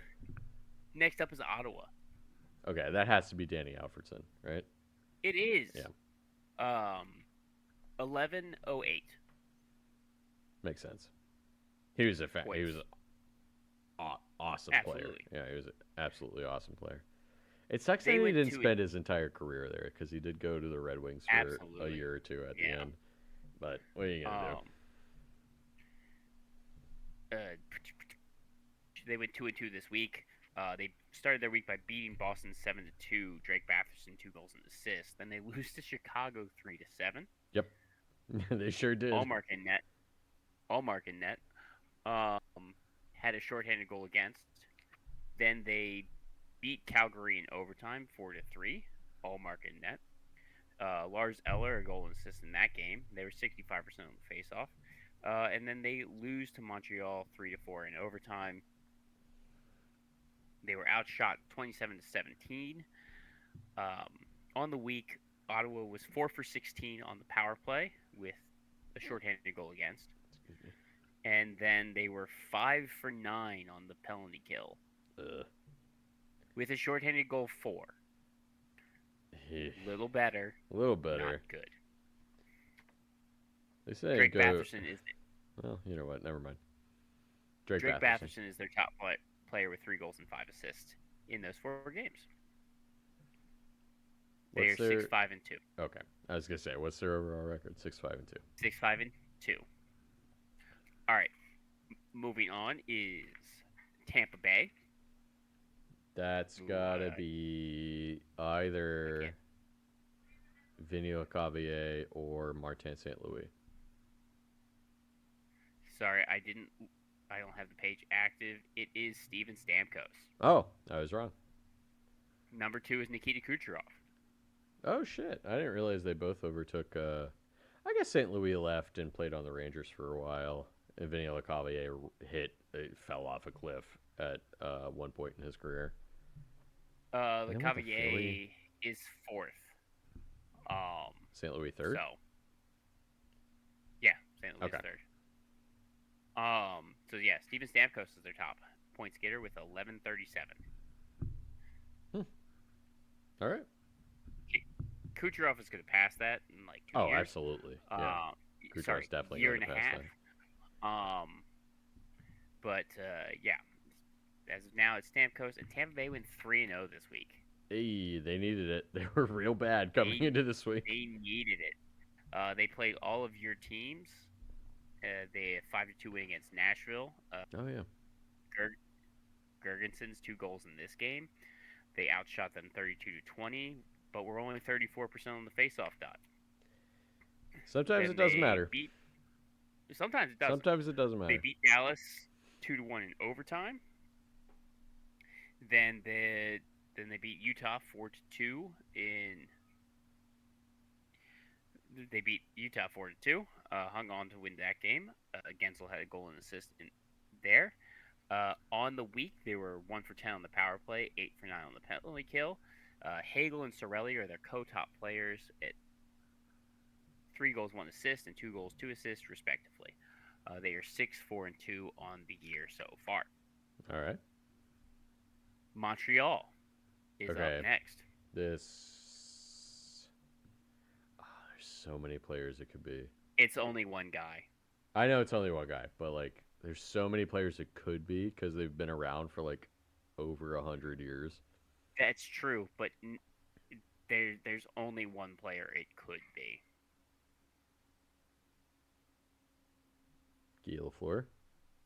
Yes. Okay. Well, I was Yes. stuck between Guy Lafleur and Maurice Richard. You know. Maurice Richard is 4th. Oh, okay. Who are second and third? John Bellevue and Right. Maurice's brother Henry. Henri. He's French. You know what? You're right. I know. I didn't know Henri Richard had more points than Maurice did. That's interesting. Henri has more points than Maurice because he has 200 more games played. That makes a lot of sense. Um, Um, he has about yeah. 100 more points than Maurice. Okay. It's still pretty close. But yeah, it's That guy before reminds with me. 1246. 1246. Okay. That rem- 1246 and 961 games played. Oh my God, that's insane. That does remind me. Just going back to Crosby for a real quick second. I think it was last week he passed Lemieux for most points in combined regular season and postseason in Oh, that's Penguins cool. history. Yeah, yeah, yeah. But he went on record as saying like, "Well, yeah, but I've played like 300 more games than he has." So Yeah, yeah, exactly. Yeah, he's like, "But one of yeah, those things. but I Yeah, have but played a lot longer than he did." you missed Um, 2 seasons, so you would have yeah, gotten there sooner. but You bitch. Lemieux retired for 3 years and then came back. So Yeah, I'm aware. But yeah, it's obviously Lafleur, Lafleur. yeah, 1246. Montreal went 2-0 this week. Two overtime wins, a 4-3 overtime win against Seattle. Cole Caulfield, 2 goals and assists, including the overtime game winner, which made him the highest overtime winners in Montreal history that's so crazy. 3-on-3 has with done wonders for those numbers. 11. Um, It's wild that it's only 11. yeah. Huh. Well, Gobet. there might be a thing where they just like didn't used to play overtime. Where at the end of the game, if Well, it they was said tied, they it was just just ended a it in a tie. tie. Yeah. Yeah. Dobesh in net there. The 4-3 overtime win against Ottawa. Montembeau in net. Cole Caulfield, another goal and an assist. They were 3 for 5 on the power play this week. 6 for 7 on the penalty kill. Caulfield is their top player with 3 goals and 2 assists. They are 9-3, top of the division. Top of the league, top of the conference, I should say, as Yes. well. Because with that 9-3, that's technically a better record than the Devils 9-4. So that means they're number one in the East right now. You're number 1 in the East. Next up is Buffalo. Is that Lapointe? Gilbert Perreault. Gilbert Perreault. Okay. Am I mixing it up? 13. Lapointe did not play for Buffalo. I don't know a Lapointe. Maybe I'm mixing him up with a different player. Anyway, Gilbert Perreault is their top Because scorer. it's Perreault and Anderchuk Oh, I forgot about Andrew Chuck. are 1 and 2. Yeah. Um, So Perreault, number one. What was his yes, point total? Perreault, 1326. Pretty good. It's really good, I mean, honestly. I mean, like 22 years only in Buffalo. Played almost Oh yeah. 1,200 games for Buffalo. It's very good. Yeah. Buffalo My wins man 1-0. was dedicated to Buffalo. Well, he was their first pick as an expansion team too. Good on him. Like, Good on him. He was like, I'm not leaving. I'm the first one. I'm gonna stay here for the whole the thing. long haul. Yeah. Buffalo went 1-0-2 this week. They are 5-4-3. Their overtime loss against the Blue Jackets, like you said. Mm-hmm. Overtime loss against Boston, also 4-3. Dahlin got his first goal of the season and added another assist. And they were outshot by Boston 22-40. Damn. And then they beat Washington in the shootout, like you said, 4-3. Isaac Rosen gets his first career goal in Ooh, this game. that's fun. It was funny watching that overtime game because two teams, both Buffalo and Washington, who are bad at overtime. Yeah. Of course, it went to the shootout. Of course it did. Their power play was 1 for 10, and their penalty kill was 7 for 9.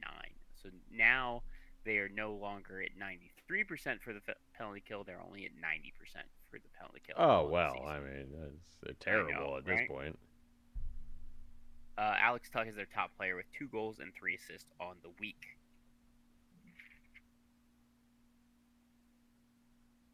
Boston. I'm tempted to say Bobby Orr, but You're not. You're wrong. I'm You're wrong. wrong.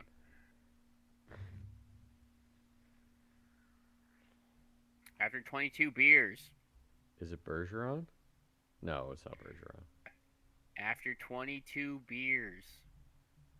Is it 22 beers? Beers or years? Take your pick.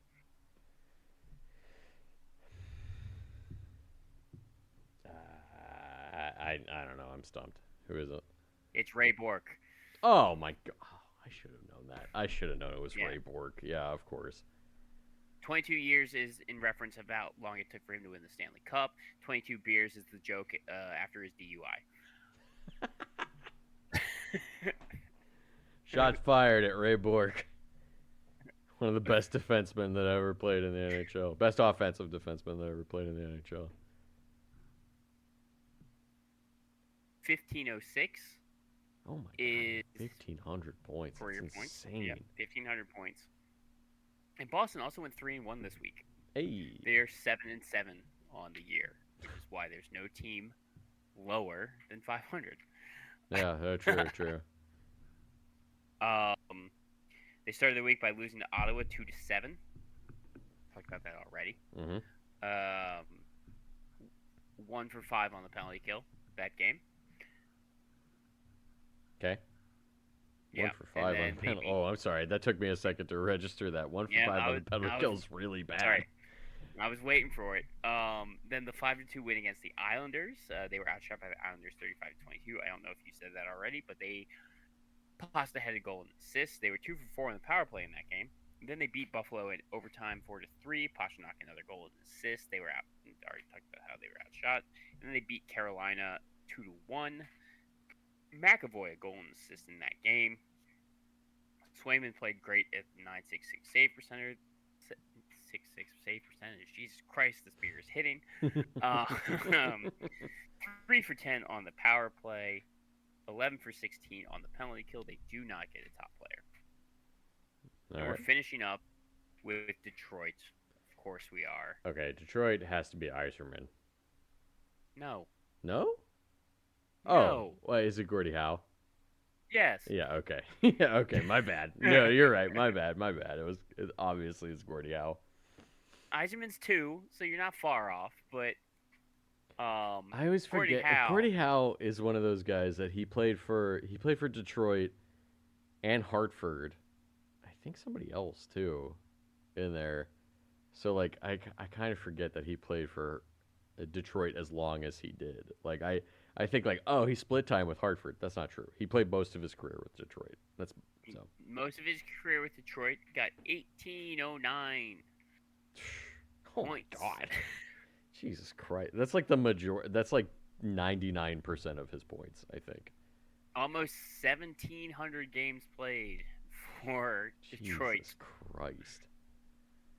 Um, What a legend. But yeah, they went 3-1. Okay, yeah.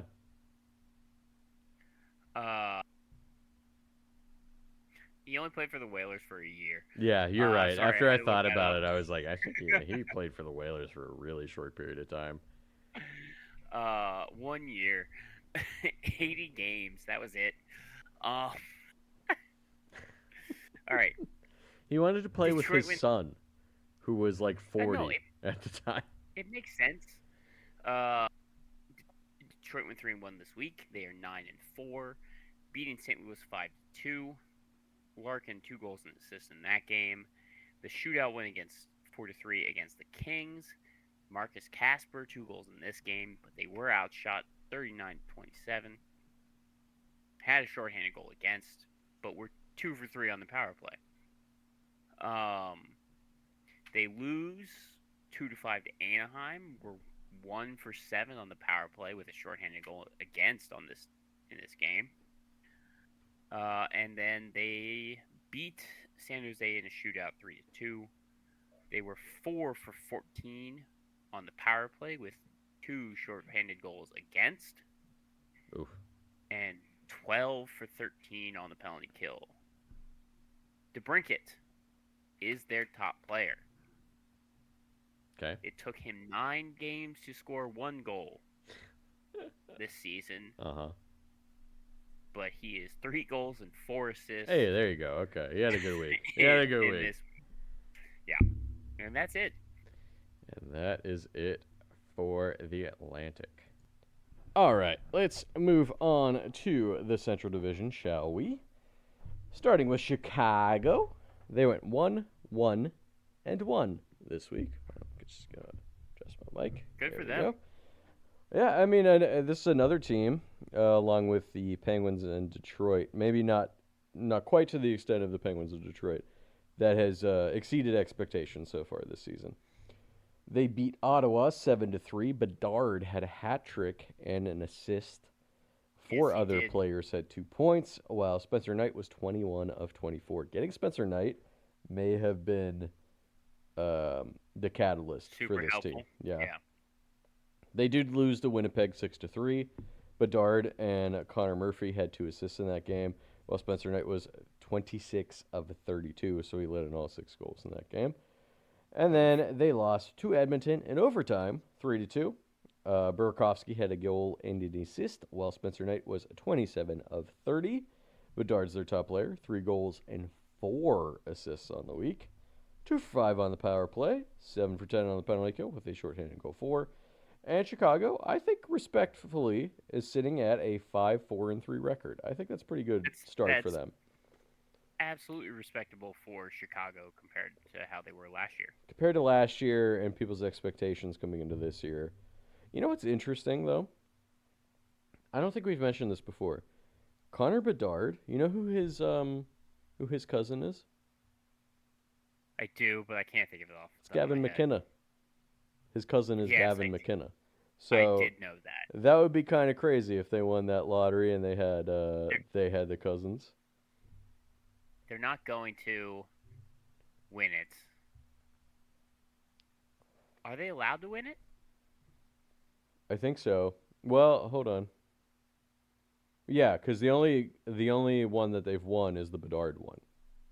Gotcha. And that's the only number 1 overall pick that they've had. The new rule that was implemented a couple years ago at this point is that you can only win the draft lottery twice in 5 years. So they have their one, so they could win another one. Gotcha. It was because Edmonton kept winning. It's Edmonton's fault that rule is in place because they won like 4 straight years or something. Yeah, with like. And that was even before Larson. they got McDavid. That was Hall. No, it was Larson? No, not Larson. Nugent Hopkins was one of them. Yakupov was one of them. Maybe it was 3, but it was too many in a very short period of time. And then they didn't do anything with those guys until they got McDavid. And everybody was just like, you had all these picks and you didn't do shit, you know? Well, McDavid was that 4th. Oh, you're right. McDavid was the 4th one. That was like the 4th one in 6 years or something like that, or 7 years. And it was just insane. It was just crazy. They changed that rule pretty shortly after that happened. Colorado is up next, 2-0-1 on the week. Colorado's still cruising. They beat New Jersey 8-4. They outshot them 42-30, which I believe I mentioned before, and they were 4 for 6 on the power play. Victor Olofsson had a hat trick in this game and 2 assists on top of that. He had 5 points in this game. Kel McCarr had 4 points. A bunch of other people had multi-point games. Scott Wedgwood, 26 of 30. I will say Mackenzie Blackwood is back. He backed up for Wedgwood in this game. He is back. He is playing. He played a game. He played the 3rd game this week. They beat Vegas 4-2. Big win. Martin Necas, goal and 2 assists. Makar, goal and an assist. Wedgwood, 21 of 23. And then they lost to San Jose, of all teams, in overtime 3-2. Outshot San Jose 38-23. Uh-huh. This was a smash and grab for San Jose. Oh, yeah. McKinnon Necas had the 2 goals. Blackwood, 20 of 23. Go ahead. Did you see when San Jose, I believe, was on the power play. San Jose was on the power play. Askarov came out to play the puck, misplayed the puck, fell at Colorado was forechecking, misplayed the puck, fell down, was able to get back up to do a diving poke check to prevent the goal, and then was able to get back in net to make a save to freeze the play. Crazy. It was like prime Askarov because of all of like that's just what he was doing in the AHL Hmm. in the previous years, but like to see it like in the NHL and get away with it was That's not awesome. something you get away in the NHL with a lot. No, That's absolutely not. that is remarkable when you are able to get away with it. But Um, yeah, no, watch that highlight. It's crazy. I gotta say, it is really stunning how many top tier Russian goaltenders there are. You know, Yeah, Shesterkin, Sorokin, Vasilevsky. Askarov is still young, but he's getting there. And then the Penguins have a guy named Murashov, who they think is their number one goalie for the going future. forward. He's in the AHL currently, but it's crazy that Russia is just pumping out goalies like nobody's I business. mean, Russia's pumping them out. USA's pumping them out. The only Finland's pumping place them out. that's not pumping them out is Canada. Is Canada. You know what? Sweden to a certain extent too. They've kind of fallen off the goalie train, but Yeah, they have. I think that's going to be, and I think we mentioned this when they had the World Cup ish thing that they had last year. Canada's goaltending is the one big question mark Is for the them weak going spot. into Yeah, the Olympics. Yeah, I can't wait for the but Olympics. I can't wait to talk but about the now they'll Olympics. bring. Well, hopefully they bring Logan Thompson this time. I think they gotta, right? They don't really have another option. I mean, Aiden Well, Hill is not playing that well and hurt. also hurt. Um, who else they got? Montembeau Montembeau? is coming Montembeau's down not. to earth, Yeah, he's not playing that well. and Bennington's not been And playing well Bennington's either. Bennington is one of the worst goalies statistically currently. Him and He's Hoffer, both St. Louis goaltenders, are in that statistic breakdown that you were talking about before. Bennington and Hoffer were like in the bottom six of that absolutely. together, and that's both goalies from St. Louis. So they don't have like a Carey Price, a Marc Andre Fleury, a Mark Brodeur to take the Olympics this time. They just don't have But it. remember, Bush Cassidy doesn't like Thompson. That's one of those things that's just like, you got to get over that, right? You would think so. Because You Team think so? USA, who I think is the biggest competitor for gold this year, has Ottinger. They have Hellebuck. Hellebuck. They have Swayman. They have, That's all you need. just That's to it. name That's three, it. they have other ones too. And like, well, Russia's not going to be there actually, now that I think about it. But Finland has Saros. They have Lankinen. They Mike and have, it. yeah, so yeah, it's just Canada's goaltending just doesn't stack up. Now, you could say Canada outclasses everybody in forwards and defense. Sure. Well, maybe. Not in defense. Team USA has really caught up to them, though. In, That's where in it is. defense, absolutely. Offense, it's I think defense US passes them as well, but it's that offense that's even. So Yeah. Because now Team USA has Austin Matthews. They have both Roberts. Well, they have Jason Robertson at the very least to bring. They have the Kachuk brothers to bring as well, mhm, and the Hughes brothers. All of the Hughes brothers are all American. Because all three of them. that's all three Hughes brothers that could probably make the Olympic team. So it'll be fun. Lane Hudson. Let's get back to Colorado. Lane Hudson is American too. Cal McCarr's their top player. Goal and 6 assists on the week. 4 for 10 on the power play. 10 for 11 on the penalty kill. Colorado number one in the league currently. 7-1-5. What a weird That's record. correct. Yeah, they It's have because one regulation loss so far. Cole Caulfield, like he keeps getting these overtime game winners. Hmm. I I think I saw the stat that McKinnon might be one of the worst 3-on-3 players Which is wild to think. because him and Natchez on the ice on 3-on-3, all of their worst habits come Mm, out, yeah. and I think they've been on the ice for 3 or 4 of those overtime losses. Interesting. Yeah. But you got to give them credit. They're taking it to overtime more often than not Oh, they're the to best lose those five on games. five Yeah. players. Like their 5-on-5, I think is the best in the league, Colorado's. But they It's just just such a suck 3 on weird 3 record, 7-1-5. Look, because they if you're get gonna lose in overtime, lazy. right? Yeah, absolutely. All right.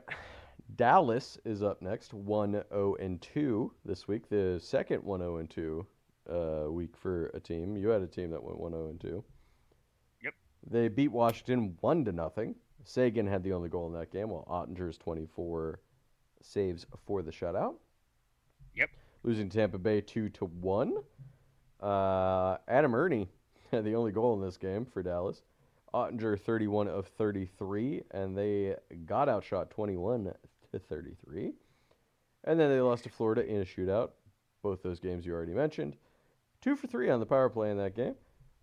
Sam Steele had 3 assists, Rotten in a goal and an assist, and DeSmith played this game 25 of 28. Ottinger's their Good for top him. player. He's been fantastic in their early goings this year.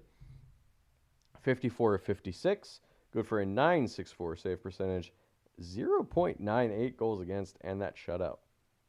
They were 3 for 10 on the Wow. power play, 7 for 8 on the penalty kill, 6, 3, and 3. So Dallas had a little bit of a sluggish start to the season. 6, 3, and 3 is Yeah. a good start. Now, Minnesota is up next, talking about a team that's off to a bad start. They went 1-1-1 this week, so an okay week. Yep. Losing to Winnipeg in overtime 4-3. Faber had a goal and an assist, while Rossi had 2 assists. Gustafsson 17 of 21. They outshot Winnipeg 35-21 in this game. Losing to Pittsburgh, as we already mentioned, 4-1. Kaprizov had that first goal. I believe it was the first goal of the game. Gustafsson 30 of 33, and they were 0 for 1 on the penalty kill in that one. And then they did beat Vancouver 5-2. Tarasenko a goal and 2 assists. Joel Eriksson at Hinestroza and Brodin all had 2 points. Kind of crazy that Vinny Hinestroza had 2 points. Yeah, Um, absolutely. that guy has like hung around for so long in this league, being a I third or thought he was fourth out line of the dude that's like in the I AHL most of the time. thought he was out of the league. He has such a great name. I want him to be a better player. Vinny Hinestroza is a Same. great name. It's a great because he played for He's played for so many Chicago for a teams though, at this while. point. He's got to be up to 6 or 7 teams at this point. I'm looking it up Okay. because I can't not. Gustafsson 26 of 28 in this game. Minnesota does not have a top player. They were 2 for 11 on the power play, 4 for 5 on the penalty kill. Only 5 penalties in 3 games. That's not bad. 4, 6, and 3 though. Not a good start for Minnesota. No, we're on 7 teams. 7 teams. Okay, it's crazy. I know he played for Nashville. I know he's played for Chicago. He played 13 games for Nashville. So the fact that you got that He only played is 13 wild. games for them. I thought he was there for way longer. No, I know he played for uh, Pittsburgh for a few games. 14 games. Yeah, Yeah. good job.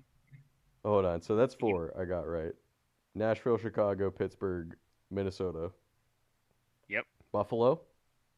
Yes, he was there Uh for a season and a half. oh man.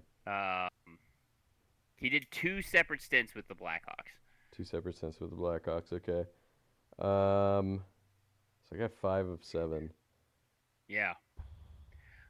He played 9 games with the Panthers. 9. Oh, I wasn't going to get the Panthers. I was going to guess Tampa 9 games. Bay. It was close. It was Florida. That He was played close, yeah. 9 games with the Panthers before being traded back to Chicago, and he played 2 seasons with the Coyotes. I should remember the Coyotes. Yeah, that was the team that he stuck with the longest outside of Chicago, I guess. Yeah. That's crazy. Finny Hinestroza, shout out. Fantastic name, mediocre player. Nashville is up next, 1-2 this week. They're coming back to earth a little bit from not a great start, but like a better start than I think a lot of people would have guessed for them. They lost to Tampa Bay 5-2. Got outshot by Tampa Bay 32-20. Evangelista had a Hmm. goal and an assist, while Howla had 2 assists, and Saros was 27 of 31. Losing to Philadelphia 4-1. Outshot Philadelphia 33-18, Wow. and lost that game 4-1. They were 0 for 1 on the penalty kill in that game. Miles Wood had a goal, had the only goal, while Saros was 14 of 17. That's so bad. I Uh, thought Miles Wood was on the Blue Jackets. no, there's another Wood. Miles Wood is Nashville. I don't remember the first name of the guy on Columbus. That's all right. That just blew my mind. Or Miles Wood is on Columbus, and I don't remember the first name of this guy. Uh, Nashville did beat Calgary 4-2 to end their week. Bunting had a goal and 2 assists in that game, while Wood had a goal and an assist. And Miles Saros, Wood is on Columbus. oh, Miles was on Columbus. Okay, who's on Nashville then? Who the hell is that I'm guy? working on it. Okay. Saros, 33 of 35. Saros played all 3 games. Don't have a top player. Matthew Wood. Matthew Wood. Okay, okay. Matthew Wood is 20.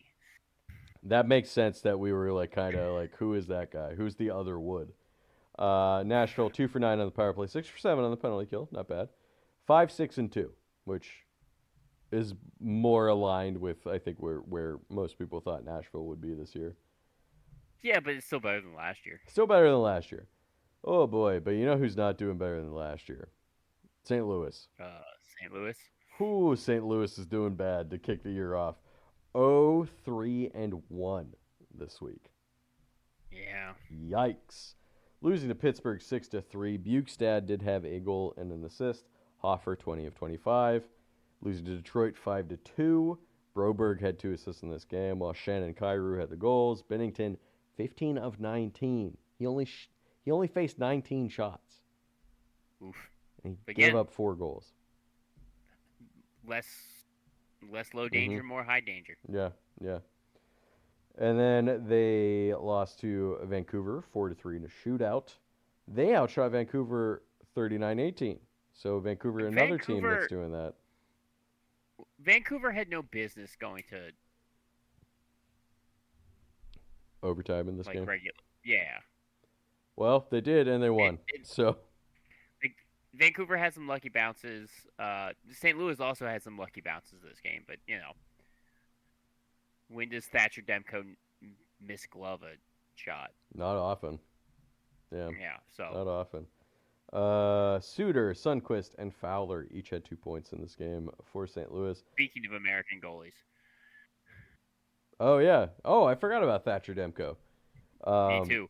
Bennington, 15 of 18 in this one. Columbus, they lost to Columbus, 3-2. Falk and Bukestad had the goals in this game. Hoffer, 32 of 35. 2 for 10 on the power play. 5 for 8 on the penalty kill. 3-7-2 are St. Louis. I mean, hey, I think they've gotten. one good week I they think they've they gotten get out of it, unlucky. but yeah. I think they've gotten lucky.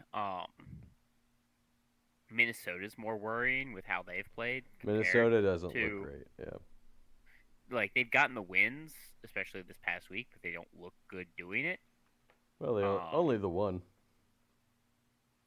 I mean, that's Minnesota true. realistically is one game better than St. Louis. They're Yeah, 4-6-2 both- to St. Louis's 3-7-2. So or 4-6-3, excuse me. But so Minnesota is not that record-wise is not that much better than St. Louis. No, they're not. But hey, St. Louis I looked think- dead in the water for half the season last year, and then they won like what was it, like 14 games in a row, and then made the playoffs I last think year. St. So. Louis can come back to this, so we'll just have to see where St. we are Louis, in I think, December. has the pieces. Their goaltending has just been atrocious this year. Yeah. Hoffer and Bennington, Absolutely. I don't know what's going on with them. Bennington usually has one good game, one bad game, right? That's kind of his whole deal. Mm-hmm. He's just had mostly bad games so far. So he's maybe due for a turnaround of A the stretch season. of really good games, Yeah. Utah up next, 0-2. So this was the other team that was coming into this week on a multi-game winning streak, 7 to be specific. losing to Edmonton 6-3 to end their winning streak. Hayton, Paterka, and Cooley had the goals in that game, while Famelka was 18 of 23. And then they lost to Tampa Bay 4-2. Ian Cole, of all players, had 2 assists, while Yamamoto and Krause had the goals, and Vamelka was 22 of 25. I But, forgot that both Ann Cole and Kayler Yamamoto were on Utah. yeah. I mean, Ian Cole is on like the bottom pair. I honestly thought Ian Cole retired. He's got to be No, I getting knew he close didn't. at I this knew he point. didn't retire this year, but like I I forgot he was on the didn't team. realize I didn't realize Yamamoto was in the league still, and then he popped He's up one of on. those guys he's always going to be on the fourth line of somebody, right? That's just like where Kyler Yamamoto is at this point.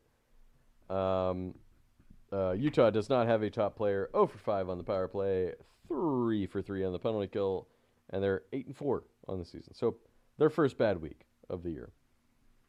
8-4, third in the division. Third in the division. Yeah, that's crazy. Behind, I know Colorado's number 1. Winnipeg's number Yeah. 2, and then Yeah. Utah. Winnipeg, as we just mentioned, 3-0 this week. They're looking the same as they did last year. Let's hope they don't flame out in the playoffs like they did last year. It took a minute to look like they did last year. Took a minute, but here we are. We're back. Winnipeg's back. They beat Minnesota 4-3 in overtime. Scheifele and Stanley each had 2 assists. Kyle Connor had the overtime game winner. Hellebuck 32 of 35. They beat Chicago 6-3. Velarde 2 goals and an assist.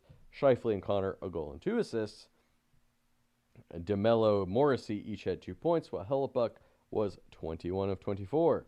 And then they beat Pittsburgh 5-2. Kyle Connor 2 goals in that game. Velarde and Scheifele 2 points, and Eric Comrie was the guy in net for this one, 28 of 30. And I'm going to give it a 3-way tie for top player to their top line, which is Scheifele, Connor, and Velarde. Scheifele a goal, 6 assists. Connor and Velarde each had 4 goals and 2 assists. Winnipeg 1 for 7 on the power play, 7 for 9 on the penalty kill. Not great numbers. They had a shorthanded goal for, but not great numbers for special teams. 9-3 so far this year, so they're looking like themselves from last year. Winnipeg's kind of in the point now where this is the second year in a row where they've looked really good in the regular season, and they just got to do something in the playoffs now. They got to get past that second round. They've made it to the Western Conference Finals before, not the last couple of years, but what was it? Last year they made it to the second round. The year before, I think they got knocked out in the first round. They got to show that they can play in the playoffs because they've fallen apart the last 2 years. You're up. All right. I'm up next. First up is Seattle, the youngest team in this league. Their top scorer. It's 247 points. Eberle? With the team. What? Eberle? No. I don't know. It's your boy. Berniers? Oh, McCann. No. McCann. There it is. Yeah. Yes. God damn it. Jared Fucking McCann. Ron Hextall. Should still be on the Penguins.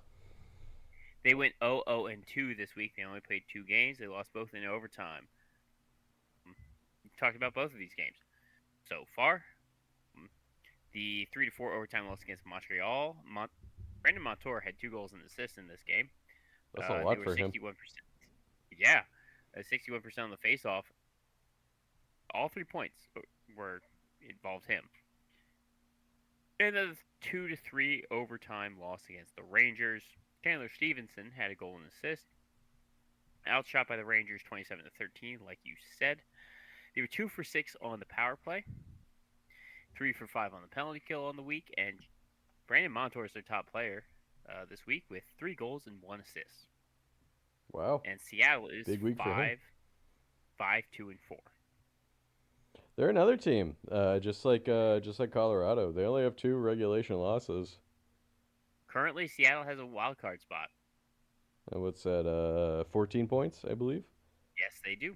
Hey, stacking up those overtime losses, that's a way to sneak into the playoffs. They're tied with the Kings and have 2 games in hand. There you go. Um, ask the Islanders about sneaking into the playoffs with loser points. Absolutely. The next up is the next youngest team in Oh, Vegas. Vegas. That has to be Mark Stone, no? No, Mark Stone Oh, is 4. is it William Carlson? 2. Oh my God, I don't know. His number one. Jonathan Marchessault. Oh yeah, I didn't think of him because he's not on the team anymore. William Carlson will pass him, but Marchessault has 417. Carlson has 402. So Oh yeah, Carlson will pass him this year. we'll pass him. Um, so Vegas went 1-1 this week. Um, that's crazy. Alex Tuck is 11. That is a little crazy. Well, Vegas's history with players is when you're not useful to them anymore, they just get rid of you. So, well, Tuck got sent to Buffalo in the Eichel trade. oh, that's true. I forgot about that. That's how he ended up in Buffalo. Uh, so Jack Eichel is sixth already for Vegas. Unsurprising. No, not at He's been a all. monster since getting there. So Carolina 1-1. They are 6-2-3. They are second in the division. Um, they beat Carolina 6-3, like you said. Kira Schmid in net.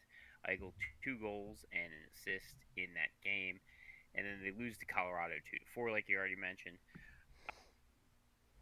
Cam Lindbaum in net there because Aiden Hill is still hurt. Um, 1 for 10 on the power play this week. 2 for 3 on the penalty kill this week. Um, Okay, 10 power plays to 3 penalty kills. That's it's pretty wild. good on you. It's pretty wild. Yeah, that's like the Um, opposite of who was it, Carolina that only had three power plays the yeah. entire week. Tomas Hertl is their top player this week with 2 goals, 2 assists in those 2 games. All right, Um, Next up is Anaheim. Now we have over 1,000 numbers for points. Getzlov. Yes. Yeah, I was thinking it was either Getzlov or Corey Perry. It was one of the two of them. Perry is third. Perry's third.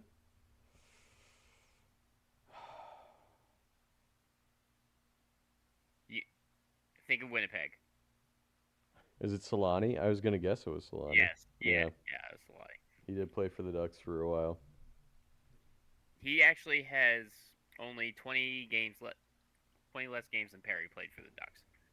Oh, that's a little surprising. I didn't realize he played that long Yeah. in the Ducks. Yep.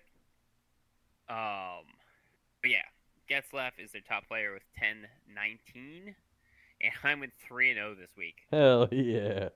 Let's go Ducks. 3-2 shootout win against Florida with a shorthanded goal 4, outshot 33-17, like I think I already mentioned. Dostal and net all 3 games. 5-2 win against Detroit, another shorthanded goal 4. Troy Terry had 2 goals and an assist. And then the 4-1 win against the Devils. Uh, Beckett Seneca, I know, a goal Mm, and an assist in this game. That's another kid. rookie. Remember Yeah. last year? Last year he was the guy who was super. He was the kid who was super surprised that he got drafted as high as he was.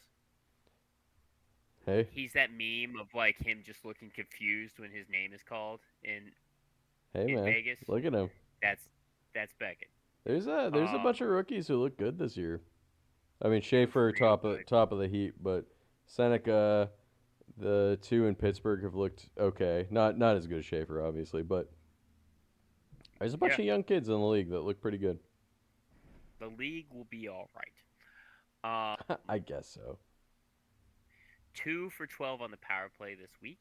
11 for 12 on the penalty kill, with 2 shorthanded goals for. Ooh.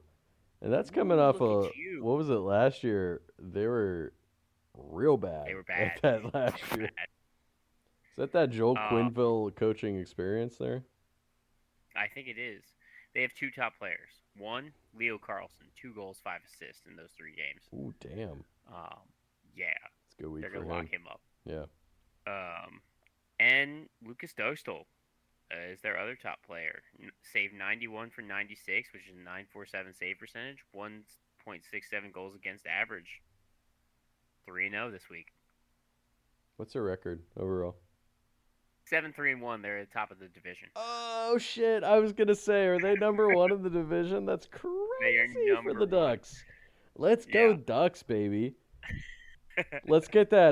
Let's get that all waterfowl Stanley Cup this year. How about that? Let's Ducks versus Penguins. get out of here. But bring back the eggplant and teal, and we got ourselves team. Ducks fly together. If All right, anybody moving hasn't on. watched the Mighty Ducks movies in a while, go back and watch them. They do not hold up. They do not. They're hold up, not. even a little bit. They're not very good movies. You know, if you know any hockey tactics, no, they're bad. I rewatched them I think 2 or 3 years ago, and I remember after I watched the first one, I came to you, and I was like, "That movie sucks.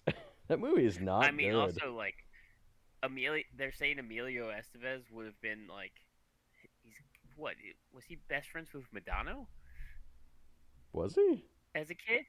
Like he went back to like the stars at the end of the movie.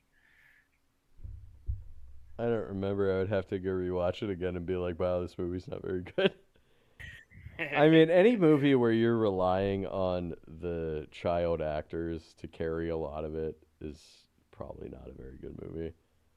It's just It's wild that Emilio Estevez and Charlie Sheen are brothers. Isn't I that mean, weird to think about? yeah. And then Martin Well, Sheen's their think dad. about Stand by Me. That's Stand a by, good child actor stand by movie. me. Stand by. Why'd you say it like that? It's just fun for me. Stand by me. Um, we're gonna move on to Yeah, let's move on. Vancouver. These beers are starting to make us a little loopy. I'm not drinking beer anymore. I'm drinking Oh, sparkling water. okay. Excuse me, by, making me a little loopy. by Winnipeg Wegmans. By Winnipeg. I was already loopy. Who is Vancouver's top player? That's got to be one of the Sedines. Which one? Take Henrik. your pick. Henrik Sedin. You're wrong. It's Daniel. Damn it. They're like so close in points, I think, right? It's a 30-point difference. Yeah. Um, no, you're right. Fuck. Yes! Damn it. Suck I'm mad it. about that. It's so wild that they played for the same team. I don't know what. What did Vancouver have to trade away for the 1 and 2 picks? I don't. Well, no, it wasn't. It was the 2 and 3 picks. Oh, excuse me. I don't remember who went number one in that draft, but I don't remember. It's something we could look up at some point. But the fact that they got the 2 and 3 picks, one of them was their pick. Yes.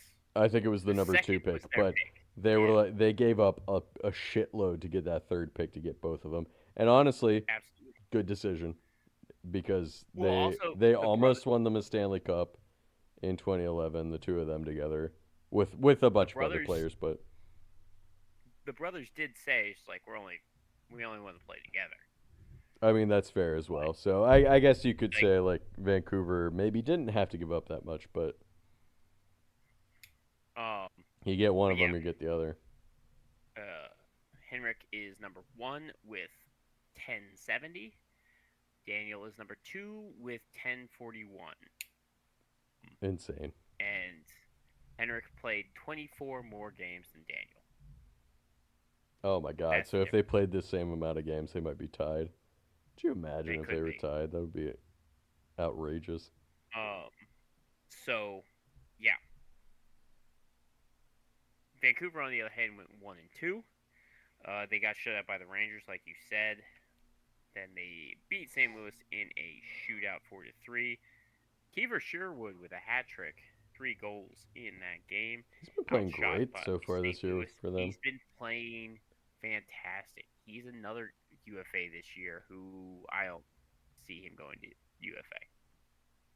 He's not gonna make like $10 million though. This is No, but he'll make the 7 to first good 8. year he's had in a while, but I don't know about 7 to 8 even.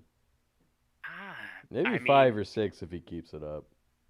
he's in this position due to injuries on the team. So, like, seeing you have a guy who can perform at the second line level, who's normally been like a 3 or 4 line guy, Yeah.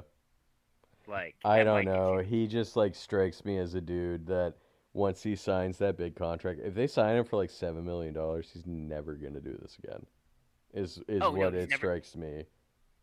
he's never gonna do this again.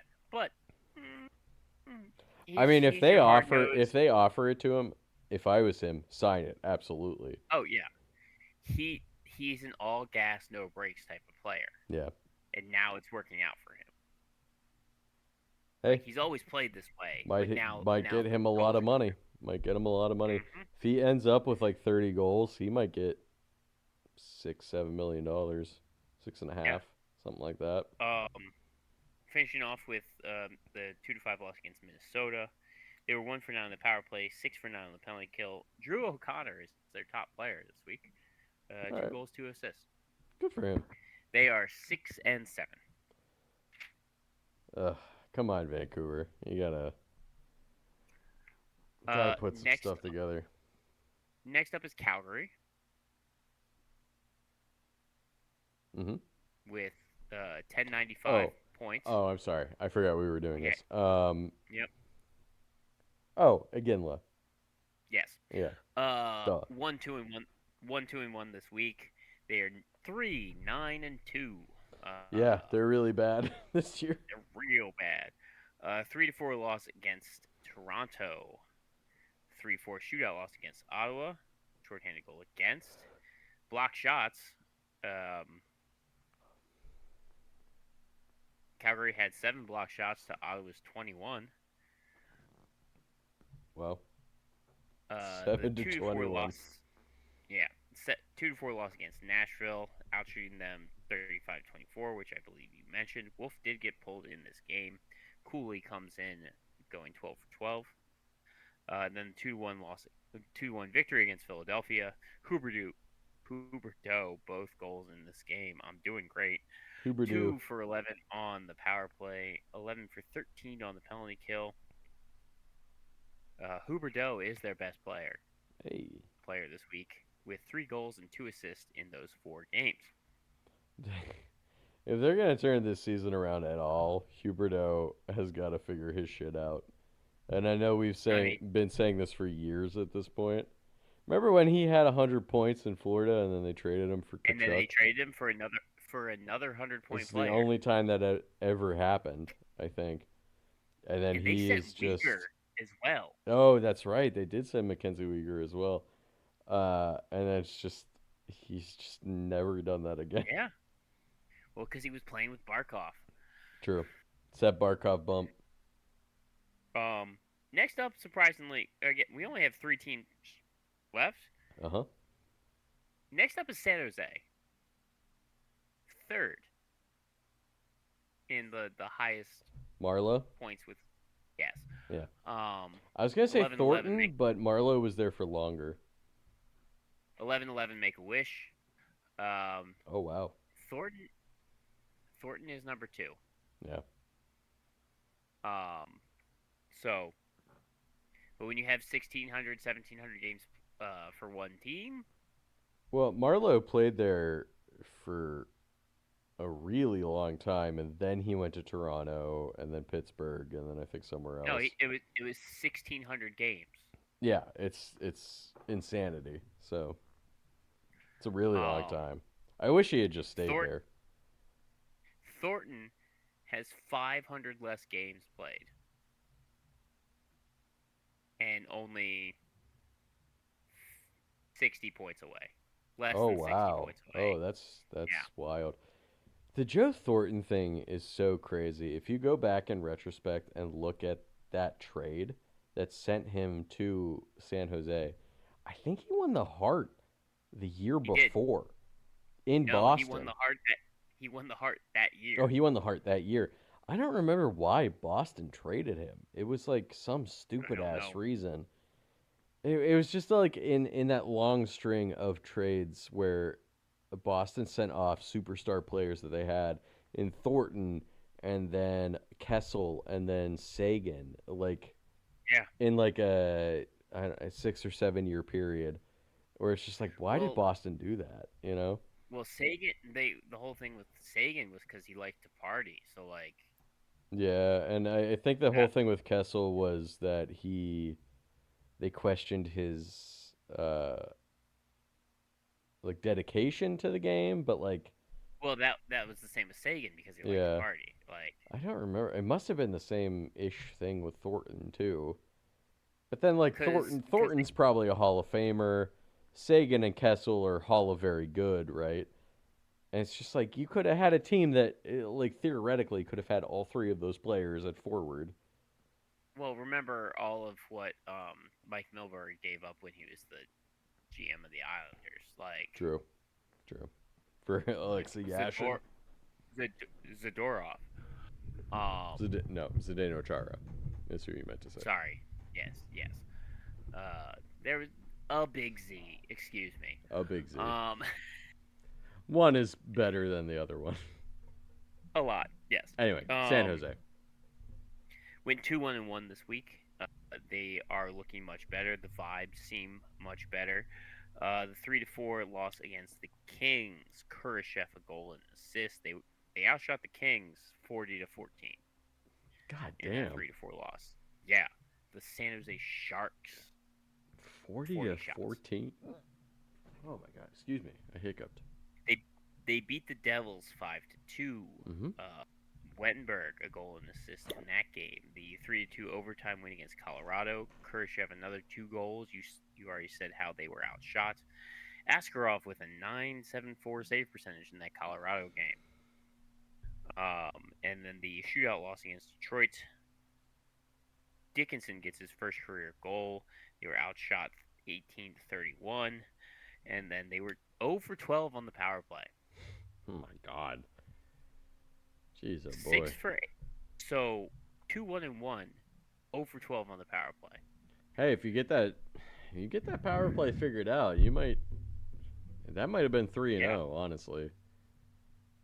Um, 6 for 8 on the penalty kill. Alexei Kurashev is their top player this week with 4 goals and 3 assists in those 4 games.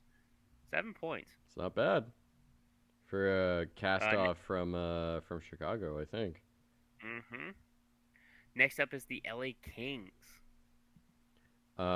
This. Oh God, I can't think of It's his not name. Gretzky. I know it's not Gretzky. Oh my God.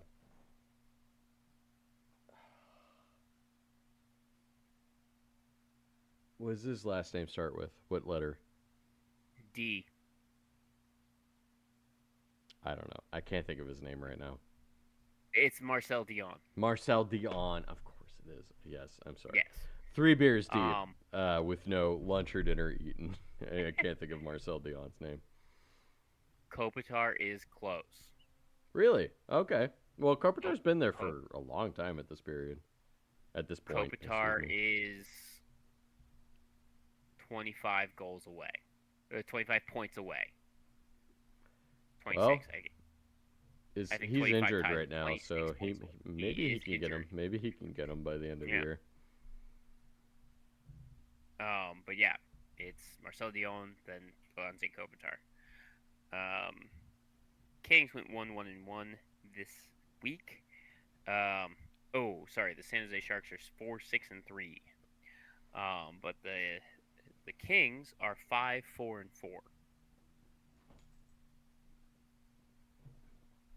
Did I do that right?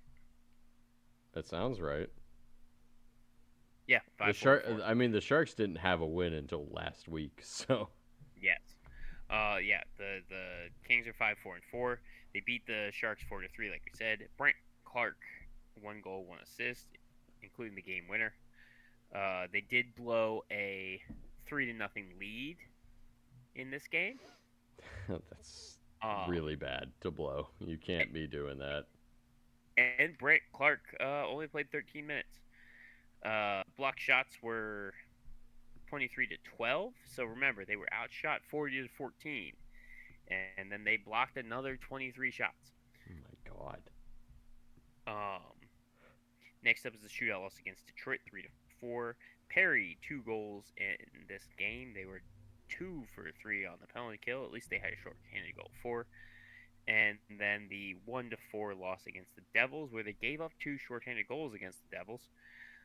They were 0 for 9 on the power play with 2 short-handed goals against, and then Yikes. 6 for 8 on the penalty kill with 1 short-handed goal for. In Negative the 2 for Devils, 9 is wild. yeah. In the Devils game, they were outshot 44-22, and uh, no, they outshot the Devils 44-22. Block shots were 14-28. So 44 plus 28 for the block shots, which is 62. No, 72. yeah, Wow. yeah, that's crazy. Perry is their top player, 3 goals, 1 assist. What was their overall record? 5-4-4. Okay. It's not a great start for the Kings, yeah. They are the first team out of the wild card spot because the Kraken have 2 games in hand on them. Got it. All right, finally, the Edmonton Oilers. Gretzky. Yes. Yeah. Messier, number 2. 1669 for Gretzky on the Oilers. Give me 1 second to Messier's got to be answer number your 2. question. No. No? Messier's 4. Messier's 4? Messier's 4. You gotta think active players for 2. Oh, is McDavid number 2? Yes, he is. Oh, okay. Good for him. And then Yari Curry is 3rd. I was trying to think of his name. I was like, Yari Curry is the other big guy that played with Gretzky and Messier back then. Draisaitl will surpass. Draisaitl is 5. He will surpass Messier and Curry. Certainly, yeah. 2 years. Give it. Well, it's like the same thing. What was it, last week or the week before? We mentioned that Ovechkin is number 1 all-time in overtime game winners, and Crosby's number 2. And then, number 4 is Draisaitl. Yeah. Draisaitl is 4th or 5th, so he's absolutely going to pass them at some point. Because he's 10 years younger than they are. All right, so we're going to finish up with Edmond, who went 2-0-1. They're 6-4-3 overall. They started their week by beating Utah, like you said, 6-3. Evan Bouchard, 3 assists, in that game. This is the duality of Bouchard, because Bouchard played like absolute dog turd against the Rangers in that overtime loss 3-4. Yeah, that is the duality of him. Nurse did have 2 goals in this game. Nurse had 2 goals? Darnell Nurse. Oh my 2 God. goals. That's crazy. Good for him. And then they finished the week by beating Chicago 3-2 in overtime. Bouchard, a goal and an assist in that game. 3 for 7 on the power play. 4 for 5 on the penalty kill. Dry and McDavid and Bouchard tie with points. Dry and McDavid both had 2 goals, 3 assists. And Bouchard had 1 goal and 4 assists. Crazy. I do want to kick Bouchard off this top players list because he was responsible for 3 goals against the Rangers. Against the Rangers. Yeah, I mean that's kind of the duality with any top flight offensive defenseman, right? Outside of guys like Makar, who's good at both ends. You only get offense or defense out of a defenseman. Offensive defensemen are usually not very good defensively. That's true. A la Erik Karlsson, right? He's going to make the Hall of Fame. Not good defensively. Almost. We are talking about October hockey, which true. That is also Edmonton true. is not good at. In a quote right before the right before the Utah game, which they won. They were talking about how well Utah was playing, and Dreisaitl's response was, "It's October hockey. Who cares?" I mean, but you could put yourself in a hole, Dreisaitl. I mean, you guys did that a couple years ago. You did dig yourself out of it, but talk to But two Buffalo. years in Buffalo cares right, about October hockey. It's that's doomed true. them the last couple of years. But the Oilers have gone to the last two Stanley Cup finals. That's fair. October, and remember last year they gave San Jose their first win. True. True. Or that was the last 2 years they gave San Jose like their first wins of the season, and San Jose was on what, a 13 game losing streak, so Yeah. they're still able to go to the playoffs. Now, whether or not they can win it, another story. But There's got to be um, fatigue has to come in at some point for both the Oilers and the Panthers, right? I think you could we're already start. seeing it for the Panthers. But Well, all the injuries for the Panthers, and I think you could start to see it with the Oilers in the Stanley Cup final last year. I mean, the Panthers worked yeah, them in the finals last year, but they absolutely. won in 5 games, Hmm. as opposed to the year before, where the Oilers took them to 7. Took them to set. So that fatigue is a real thing, right? That's gonna Right. happen. Like And if it's they're not playing their, and that might be why they're not playing their hardest in October. but Edmonton has what's the record, 6-4-2 or something like that, right? Yeah, Um, that that's a much better record than I think like they had the last couple of years in October. So they're playing absolutely. better than the last couple of years in October. October does matter. I will Oh, counter him to that to a certain extent. The entire season matters. I agree, but also they're not playing with Zach Hyman. He's still a week away. He's still out, huh? Man. Well, that's gonna obviously turn around their offense when he gets back in the lineup. Mhm. Not that their offense is bad, but it's gonna hypercharge it once he's back in there. All right, before we get out of here, let's Mm-hmm. talk about the top 3 points uh, in the league so far Mm-hmm. this year. Because last week it was Nick Schmaltz at number 1. Oh yeah, that's right. It's crazy Nick that it was Schmaltz is Nick now Schmaltz. Nick Schmaltz is now at 11. Um, Yeah. Well, number one is it Eichel? no, Eichel is tied for second, Tied for but second. he is technically in third because of games played. Okay, who's Absolutely, number one? scratch that. He is second with games played. Number 1 is Mark Scheifele, 11, Mm. Mark nine Scheifele's having a goals, good 11 year. Yeah, 9 goals, 11 assists, 20 points. good Number first month two of is the Jack. league. Number 2 is Jack Eichel, 8 goals, 11 assists, 19 points in 11 games. Nathan McKinnon has 19 points in 13 games. Yeah, and I will point out, I think And then you got Dylan Larkin and Macklin Celebrini. Dylan Larkin, Megan Macklin Celebrini, Celebrini. Kale McCarr, Evgeny Malkin, and Nicholas Suzuki all have 18.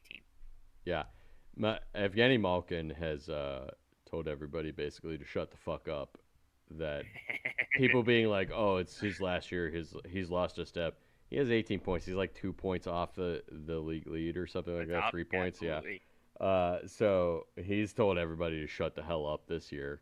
If this is his last year, he's going out with a bang, is what he said. That's how he should do it. And I saw that the top duo, at least I think earlier in this week, the top duo was Crosby and Malkin because Crosby is a point or two behind Malkin, I believe.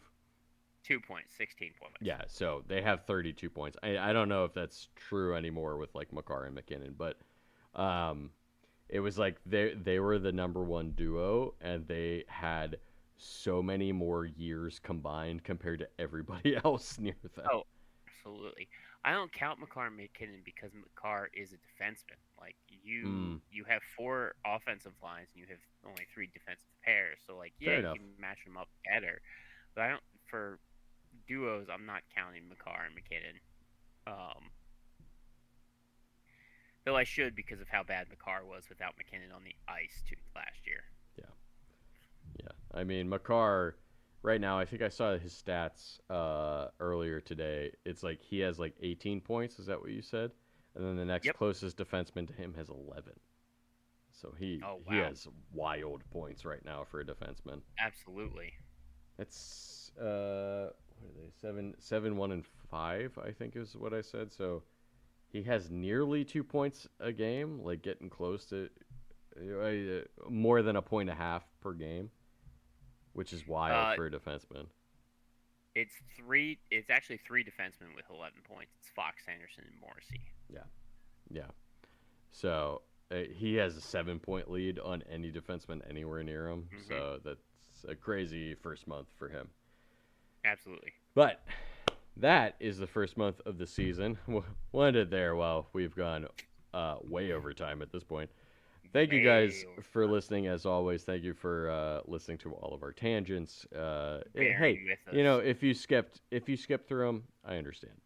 Um, we can be found wherever podcasts are found. Give us a rate, review, subscribe, wherever applicable, and we will see you Please, next thank you. week for Week 5 of the NHL season. Oh wait, hold on. Before we go, I mentioned this before. Who do you think is the first coach that gets fired this year? Oh shoot. We gotta get we're getting close to it. Minnesota's.